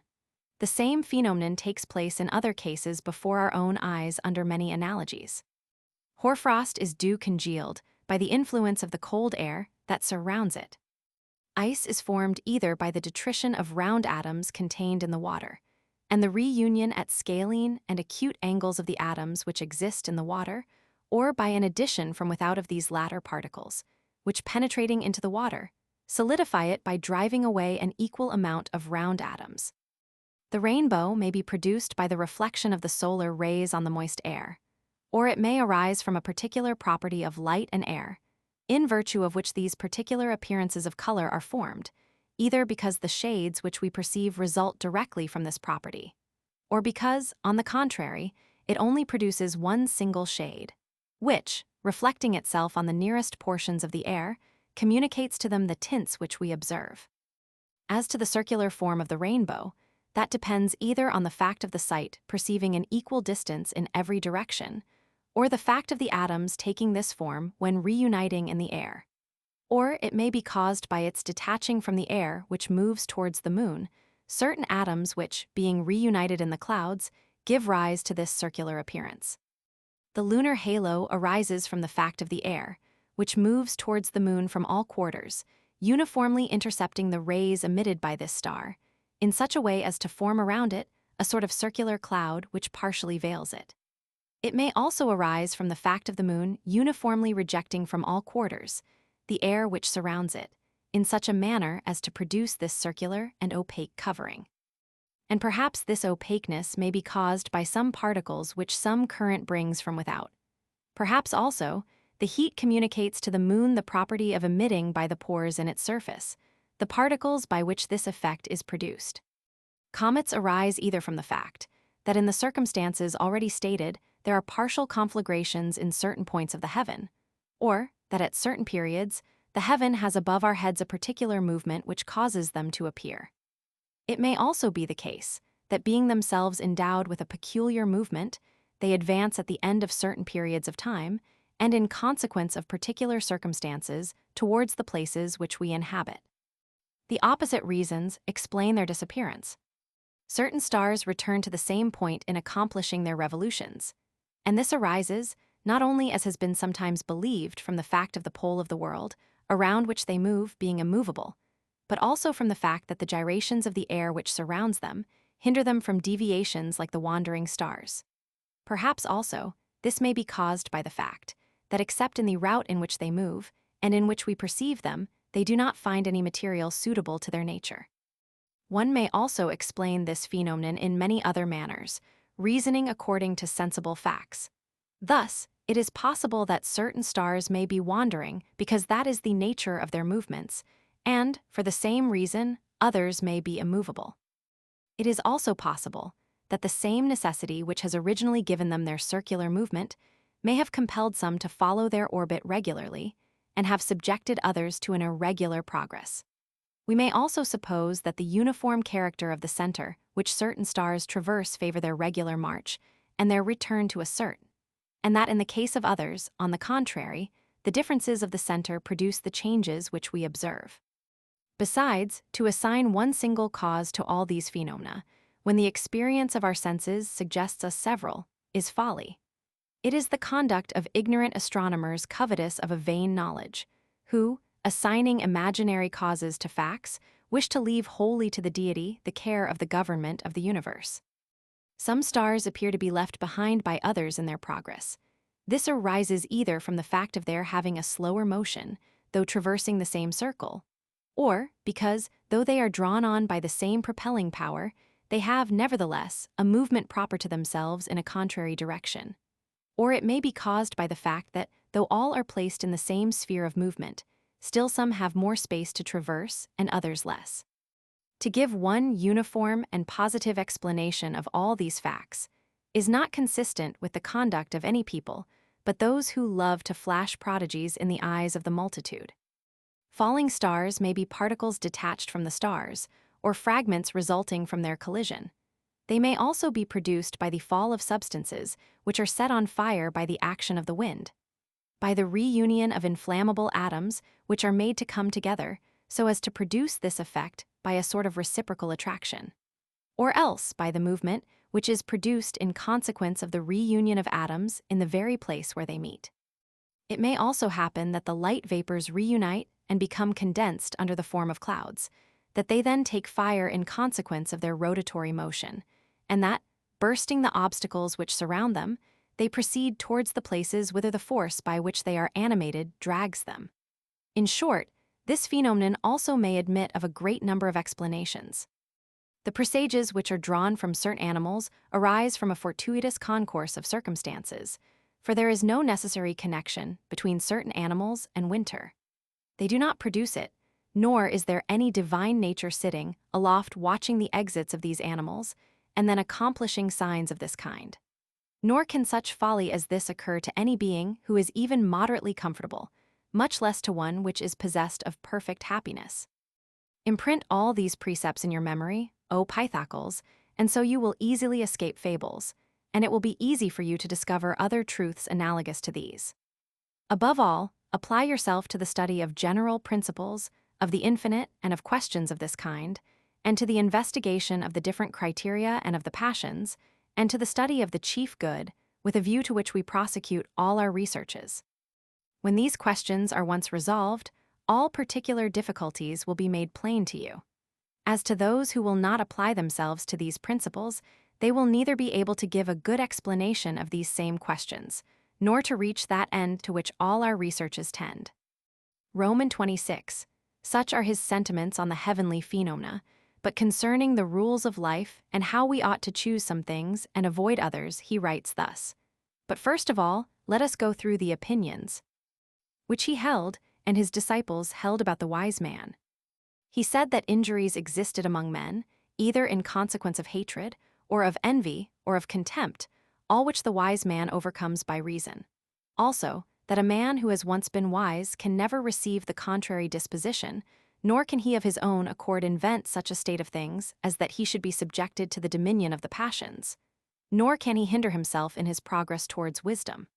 That the wise man, however, cannot exist in every state of body, nor in every nation. That even if the wise man were to be put to the torture, he would still be happy. That the wise man will only feel gratitude to his friends, but to them equally whether they are present or absent. Nor will he groan and howl when he is put to the torture. Nor will he marry a wife whom the laws forbid, as Diogenes says, in his epitome of the ethical maxims of Epicurus. He will punish his servants, but also pity them, and show indulgence to any that are virtuous. They do not think that the wise man will ever be in love, nor that he will be anxious about his burial, nor that love is a passion inspired by the gods, as Diogenes says in his 12th book. They also assert that he will be indifferent to the study of oratory. Marriage, say they, is never any good to a man, and we must be quite content if it does no harm, and the wise man will never marry or beget children, as Epicurus himself lays it down, in his Doubts and in his treatises on nature. Still, under certain circumstances of life, he will forsake these rules and marry. Nor will he ever indulge in drunkenness, says Epicurus in his Banquet, nor will he entangle himself in affairs of state, as he says in his first book on Lives. Nor will he become a tyrant. Nor will he become a cynic, as he says in his second book about Lives, nor a beggar. And even though he should lose his eyes, he will still partake of life, as he says in the same book. The wise man will be subject to grief, as Diogenes says in the 5th book of his Select Opinions. He will also not object to go to law. He will leave books and memorials of himself behind him, but he will not be fond of frequenting assemblies. He will take care of his property and provide for the future. He will like being in the country, he will resist fortune, and will grieve none of his friends. He will show a regard for a fair reputation to such an extent as to avoid being despised. And he will find more pleasure than other men in speculations. All faults are not equal. Health is good for some people, but a matter of indifference to others. Courage is a quality which does not exist by nature, but which is engendered by a consideration of what is suitable. Friendship is caused by one's wants, but it must be begun on our side, for we sow the earth, and friendship arises from a community of, and participation in, pleasures. Happiness must be understood in two senses: the highest happiness, such as is that of God, which admits of no increase, and another kind, which admits of the addition or abstraction of pleasures. The wise man may raise statues if it suits his inclination; if it does not signify. The wise man is the only person who can converse correctly about music and poetry, and he can realize poems, but not become a poet. It is possible for one wise man to be wiser than another. The wise man will also, if he is in need, earn money, but only by his wisdom. He will propitiate an absolute ruler when occasion requires, and will humor him for the sake of correcting his habits. He will have a school, but not on such a system as to draw a crowd about him. He will also recite in a multitude, but that will be against his inclination. He will pronounce dogmas, and will express no doubts. He will be the same man asleep and awake, and he will be willing even to die for a friend. These are the Epicurean doctrines. Roman 27, we must now proceed to his letter. Epicurus to Menocius, greeting. Let no one delay to study philosophy while he is young, and when he is old let him not become weary of the study. For no man can ever find the time unsuitable or too late to study the health of his soul. And he who asserts either that it is not yet time to philosophize, or that the hour is past, is like a man who should say that the time is not yet come to be happy, or that it is too late. So that both young and old should study philosophy, the one in order that, when he is old, he may be young in good things through the pleasing recollection of the past, and the other in order that he may be at the same time both young and old, in consequence of his absence of fear for the future. It is right then for a man to consider the things which produce happiness, since, if happiness is present, we have everything, and when it is absent, we do everything with a view to possess it. Now, what I have constantly recommended to you, these things I would have you do and practice, considering them to be the elements of living well. First of all, believe that God is a being incorruptible and happy, as the common opinion of the world about God dictates, and attach to your idea of him nothing which is inconsistent with incorruptibility or with happiness, and think that he is invested with everything which is able to preserve to him this happiness, in conjunction with incorruptibility. For there are gods, for our knowledge of them is indistinct. But they are not of the character which people in general attribute to them, for they do not pay a respect to them which accords with the ideas that they entertain of them. And that man is not impious who discards the gods believed in by the many, but he who applies to the gods the opinions entertained of them by the many. For the assertions of the many about the gods are not anticipations, pyro omicron lambda oedip psi epsilon iota sigma, but false opinions, letter 1F51 pi omicron lambda oedip psi epsilon iota sigma. And in consequence of these, the greatest evils which befall wicked men, and the benefits which are conferred on the good, are all attributed to the gods. For they connect all their ideas of them with a comparison of human virtues, and everything which is different from human qualities, they regard as incompatible with the divine nature. Accustom yourself also to think death a matter with which we are not at all concerned, since all good and all evil is in sensation, and since death is only the privation of sensation. On which account, the correct knowledge of the fact that death is no concern of ours makes the mortality of life pleasant to us, inasmuch as it sets forth no illimitable time, but relieves us for the longing for immortality. For there is nothing terrible in living to a man who rightly comprehends that there is nothing terrible in ceasing to live, so that he was a silly man who said that he feared death, not because it would grieve him when it was present, but because it did grieve him while it was future. For it is very absurd that that which does not distress a man when it is present should afflict him when only expected. Therefore, the most formidable of all evils, death, is nothing to us, since when we exist, death is not present to us, and when death is present, then we have no existence. It is no concern then either of the living or of the dead, since to the one it has no existence, and the other class has no existence itself. But people in general, at times flee from death as the greatest of evils, and at times wish for it as a rest from the evils in life. Nor is the not living a thing feared, since living is not connected with it. Nor does the wise man think not living an evil. But just as he chooses food, not preferring that which is most abundant, but that which is nicest, so too he enjoys time, not measuring it as to whether it is of the greatest length, but as to whether it is most agreeable. And he who enjoins a young man to live well, and an old man to die well, is a simpleton, not only because of the constantly delightful nature of life, but also because the care to live well is identical with the care to die well. And he was still more wrong who said, "'Tis well to taste of life, and then when born to pass with quickness to the shades below." For if this really was his opinion, why did he not quit life? For it was easily in his power to do so, if it really was his belief. But if he was joking, then he was talking foolishly in a case where it ought not to be allowed. And we must recollect that the future is not our own, nor, on the other hand, is it wholly not our own. I mean so that we can never altogether await it with a feeling of certainty that it will be, nor altogether despair of it as what will never be. And we must consider that some of the passions are natural and some empty, and of the natural ones some are necessary and some merely natural. And of the necessary ones some are necessary to happiness, and others with regard to the exemption of the body from trouble, and others with respect to living itself. For a correct theory, with regard to these things, can refer all choice and avoidance to the health of the body and the freedom from disquietude of the soul. Since this is the end of living happily, for it is for the sake of this that we do everything, wishing to avoid grief and fear. And when once this is the case, with respect to us, then the storm of the soul is, as I may say, put an end to. Since the animal is unable to go as if to something deficient, and to seek something different from that by which the good of the soul and body will be perfected. For then we have need of pleasure when we grieve, because pleasure is not present, but when we do not grieve, then we have no need of pleasure.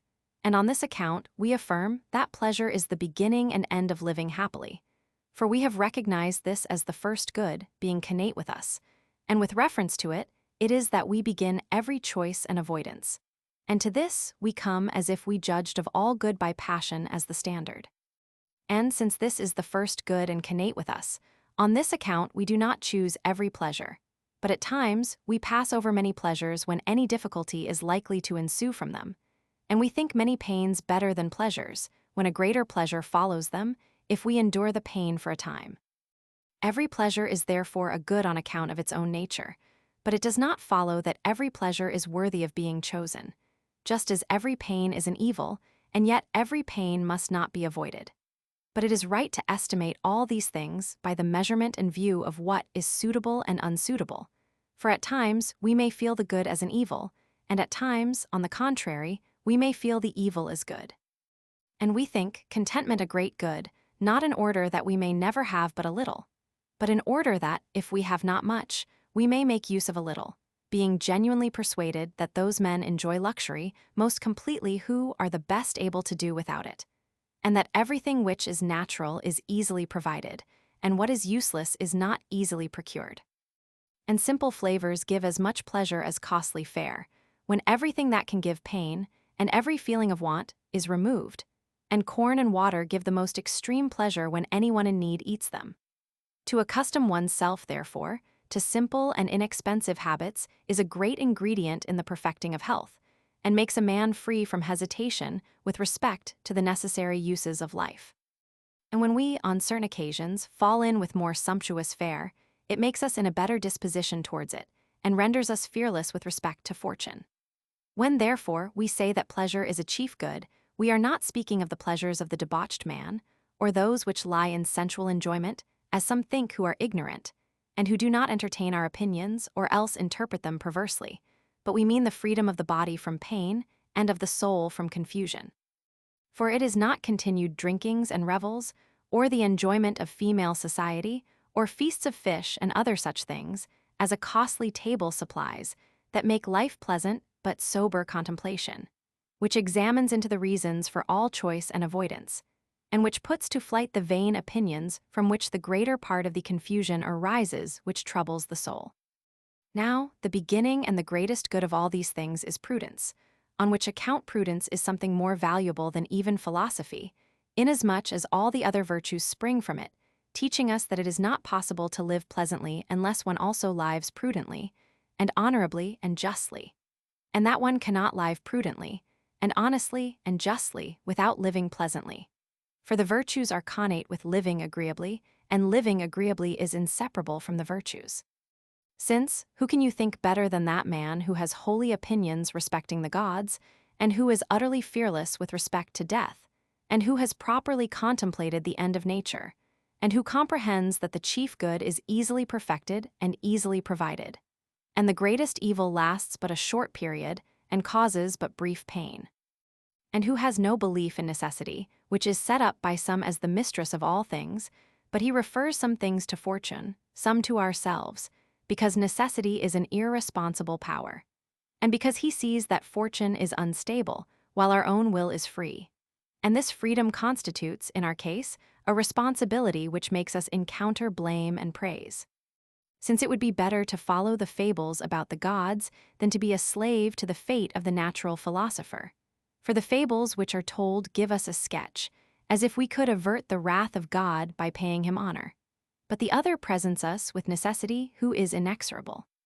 He, not thinking fortune a goddess, as the generality esteem her, for nothing is done at random by a god, nor a cause which no man can rely on, for he thinks that good or evil is not given by her to men so as to make them live happily, but that the principles of great goods or great evils are supplied by her, thinking it better to be unfortunate in accordance with reason than to be fortunate irrationally, for that those actions which are judged to be the best are rightly done in consequence of reason. Do you then study these precepts, and those which are akin to them, by all means day and night, pondering on them by yourself, and discussing them with anyone like yourself, and then you will never be disturbed by either sleeping or waking fancies, but you will live like a god among men. For a man living amid immortal gods is in no respect like a mortal being. In other works, he discards divination, and also in his little epitome, and he says divination has no existence, but if it has any, still we should think that what happens according to it is nothing to us. These are his sentiments about the things which concern the life of man, and he has discussed them at greater length elsewhere. Roman 28. Now he differs with the Cyrenaics about pleasure, for they do not admit that to be pleasure which exists as a condition, but place it wholly in motion. He, however, admits both kinds to be pleasure, namely, that of the soul and that of the body, as he says in his treatise on choice and avoidance, and also in his work on the chief good, and in the first book of his treatise on lives, and in his letter against the Mytilenean philosophers. And in the same spirit, Diogenes in the 17th book of his Select Discourses, and Metrodorus in his Timocrates speak thus. But when pleasure is understood, I mean both that which exists in motion and that which is a state. And Epicurus, in his treatise on choice, speaks thus, Now, freedom from disquietude and freedom from pain are states of pleasure, but joy and cheerfulness are beheld in motion and energy. Roman 29. For they make out the pains of the body to be worse than those of the mind. Accordingly, those who do wrong are punished in the body, but he considers the pains of the soul the worst. For that the flesh is only sensible to present affliction, but the soul feels the past, the present, and the future. Therefore, in the same manner, he contends that the pleasures of the soul are greater than those of the body, and he uses as a proof that pleasure is the chief good, the fact that all animals from the moment of their birth are delighted with pleasure, and are offended with pain by their natural instinct, and without the employment of reason.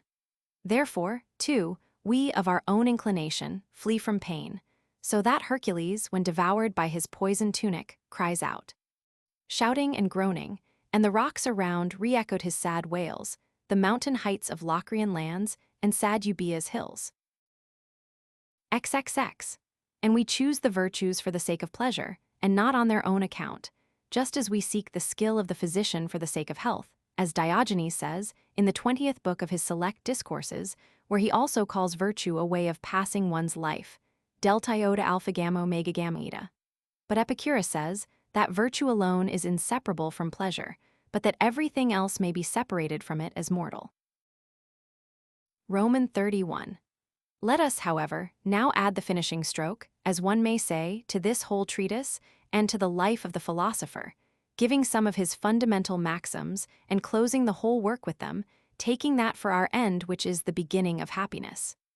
1. That which is happy and imperishable neither has trouble itself, nor does it cause it to anything, so that it is not subject to the feelings of either anger or gratitude, for these feelings only exist in what is weak. In other passages, he says that the gods are speculated on by reason, some existing according to number, and others according to some similarity of form, arising from the continual flowing on of similar images, perfected for this very purpose in human form. 2. Death is nothing to us, for that which is dissolved is devoid of sensation, and that which is devoid of sensation is nothing to us. 3. The limit of the greatness of the pleasures is the removal of everything which can give pain. And where pleasure is, as long as it lasts, that which gives pain, or that which feels pain, or both of them are absent. 4. Pain does not abide continuously in the flesh, but in its extremity it is present only a very short time. That pain which only just exceeds the pleasure in the flesh does not last many days, but long diseases have in them more that is pleasant than painful to the flesh. 5. It is not possible to live pleasantly without living prudently and honorably and justly, nor to live prudently and honorably and justly without living pleasantly. But he to whom it does not happen to live prudently, honorably, and justly cannot possibly live pleasantly. 6. For the sake of feeling confidence and security with regard to men, and not with reference to the nature of government and kingly power being a good, some men have wished to be eminent and powerful, in order that others might attain this feeling by their means, thinking that so they would secure safety as far as men are concerned.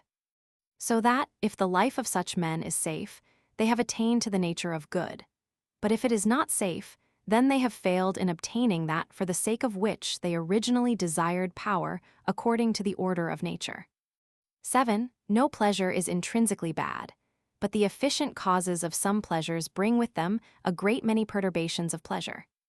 8. If every pleasure were condensed, if one may so say, and if each lasted long and affected the whole body or the essential parts of it, then there would be no difference between one pleasure and another. 9. If those things which make the pleasures of debauched men put an end to the fears of the mind, and to those which arise about the heavenly bodies and death and pain, and if they taught us what ought to be the limit of our desires, we should have no pretense for blaming those who wholly devote themselves to pleasure, and who never feel any pain or grief, which is the chief evil from any quarter. 10. If apprehensions relating to the heavenly bodies did not disturb us, and if the terrors of death have no concern with us, and if we had the courage to contemplate the boundaries of pain and of the desires, we should have no need of physiological studies. 11. It would not be possible for a person to banish all fear about those things which are called most essential, unless he knew what is the nature of the universe, or if he had any idea that the fables told about it could be true. And therefore, it is that a person cannot enjoy unmixed pleasure without physiological knowledge. 12. It would be no good for a man to secure himself safety as far as men are concerned, while in a state of apprehension as to all the heavenly bodies and those under the earth, and in short, all those in the infinite. 13. Irresistible power and great wealth may, up to a certain point, give us security as far as men are concerned, but the security of men in general depends upon the tranquility of their souls and their freedom from ambition. 14. The riches of nature are defined and easily procurable, but vain desires are insatiable. 15. The wise man is but little favored by fortune, but his reason procures him the greatest and most valuable goods, and these he does enjoy, and will enjoy the whole of his life. 16. The just man is the freest of all men from disquietude, but the unjust man is a perpetual prey to it. 17. Pleasure in the flesh is not increased, when once the pain arising from want is removed, it is only diversified. 18. The most perfect happiness of the soul depends on these reflections, and on opinions of a similar character on all those questions which cause the greatest alarm to the mind. 19. Infinite and finite time both have equal pleasure, if anyone measures its limits by reason. 20. If the flesh could experience boundless pleasure, it would want to dispose of eternity. 21. But reason, enabling us to conceive the end and dissolution of the body, and liberating us from the fears relative to eternity, procures for us all the happiness of which life is capable, so completely that we have no further occasion to include eternity in our desires. In this disposition of mind, man is happy even when his troubles engage him to quit life, and to die thus is for him only to interrupt a life of happiness. 22. He who is acquainted with the limits of life knows that which removes the pain which arises from want, and which makes the whole of life perfect, is easily procurable, so that he has no need of those things which can only be attained with trouble. 23. But as to the subsisting end, we ought to consider it with all the clearness and evidence which we refer to whatever we think and believe. Otherwise, all things will be full of confusion and uncertainty of judgment. 24. If you resist all the senses, you will not even have anything left to which you can refer, or by which you may be able to judge of the falsehood of the senses which you condemn. 25. If you simply discard one sense, and do not distinguish between the different elements of the judgment, so as to know on the one hand, the induction which goes beyond the actual sensation, or, on the other, the actual and immediate notion, the affections, and all the conceptions of the mind which lean directly on the sensible representation, you will be imputing trouble into the other sense, and destroying in that quarter every species of criterion. 26. If you allow equal authority to the ideas, which, being only inductive, require to be verified, and to those which bear about them an immediate certainty, you will not escape error. For you will be confounding doubtful opinions with those which are not doubtful, and true judgments with those of a different character. 27. If, on every occasion, we do not refer every one of our actions to the chief end of nature, if we turn aside from that to seek or avoid some other object, there will be a want of agreement between our words and our actions. 28. Of all the things which wisdom provides for the happiness of the whole life, by far the most important is the acquisition of friendship. 29. The same opinion encourages man to trust that no evil will be everlasting or even of long duration, as it sees that, in the space of life allotted to us, the protection of friendship is most sure and trustworthy. 30. Of the desires, some are natural and necessary, some natural but not necessary, and some are neither natural nor necessary, but owe their existence to vain opinions. Epicurus thinks that those are natural and necessary which put an end to pains, as drink when one is thirsty, and that those are natural but not necessary which only diversify pleasure, but do not remove pain, such as expensive food, and that these are neither natural nor necessary, which are such as crowns or the erection of statues. 31. Those desires which do not lead to pain, if they are not satisfied, are not necessary. It is easy to impose silence on them when they appear difficult to gratify or likely to produce injury. 32.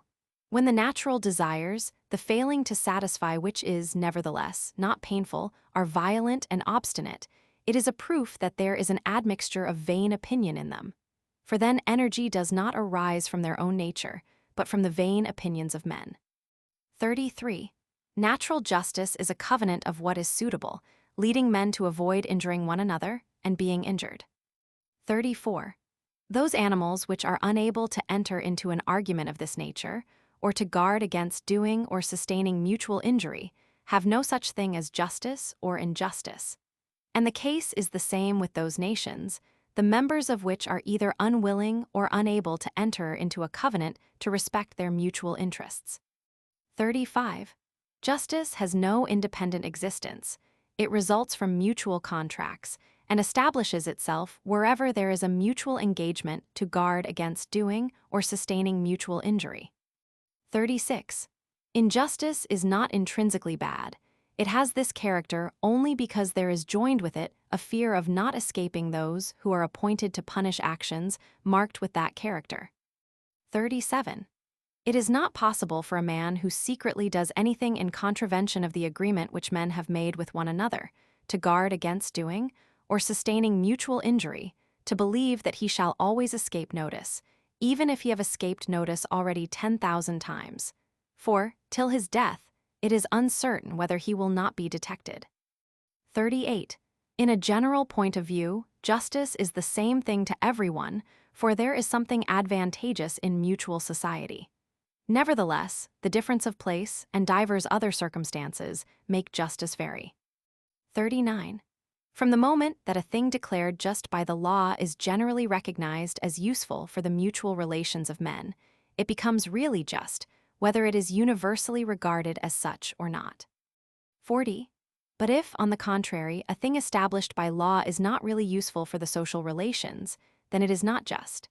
And if that which was just, inasmuch as it was useful, loses this character, after having been for some time considered so, it is not less true that, during that time, it was really just, at least for those who do not perplex themselves about vain words, but who prefer, in every case, examining and judging for themselves. 41. When, without any fresh circumstances arising, a thing which has been declared just in practice does not agree with the impressions of reason, that is a proof that the thing was not really just. In the same way, when in consequence of new circumstances, a thing which has been pronounced just does not any longer appear to agree with utility, the thing which was just, inasmuch as it was useful to the social relations and intercourse of mankind, ceases to be just the moment when it ceases to be useful. 42.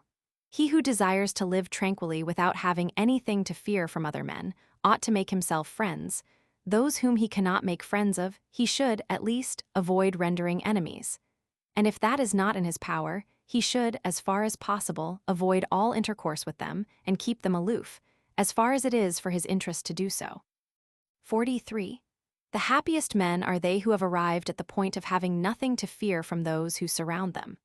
Such men live with one another most agreeably, having the firmest grounds of confidence in one another, enjoying the advantages of friendship in all their fullness, and not lamenting, as a pitiable circumstance, the premature death of their friends.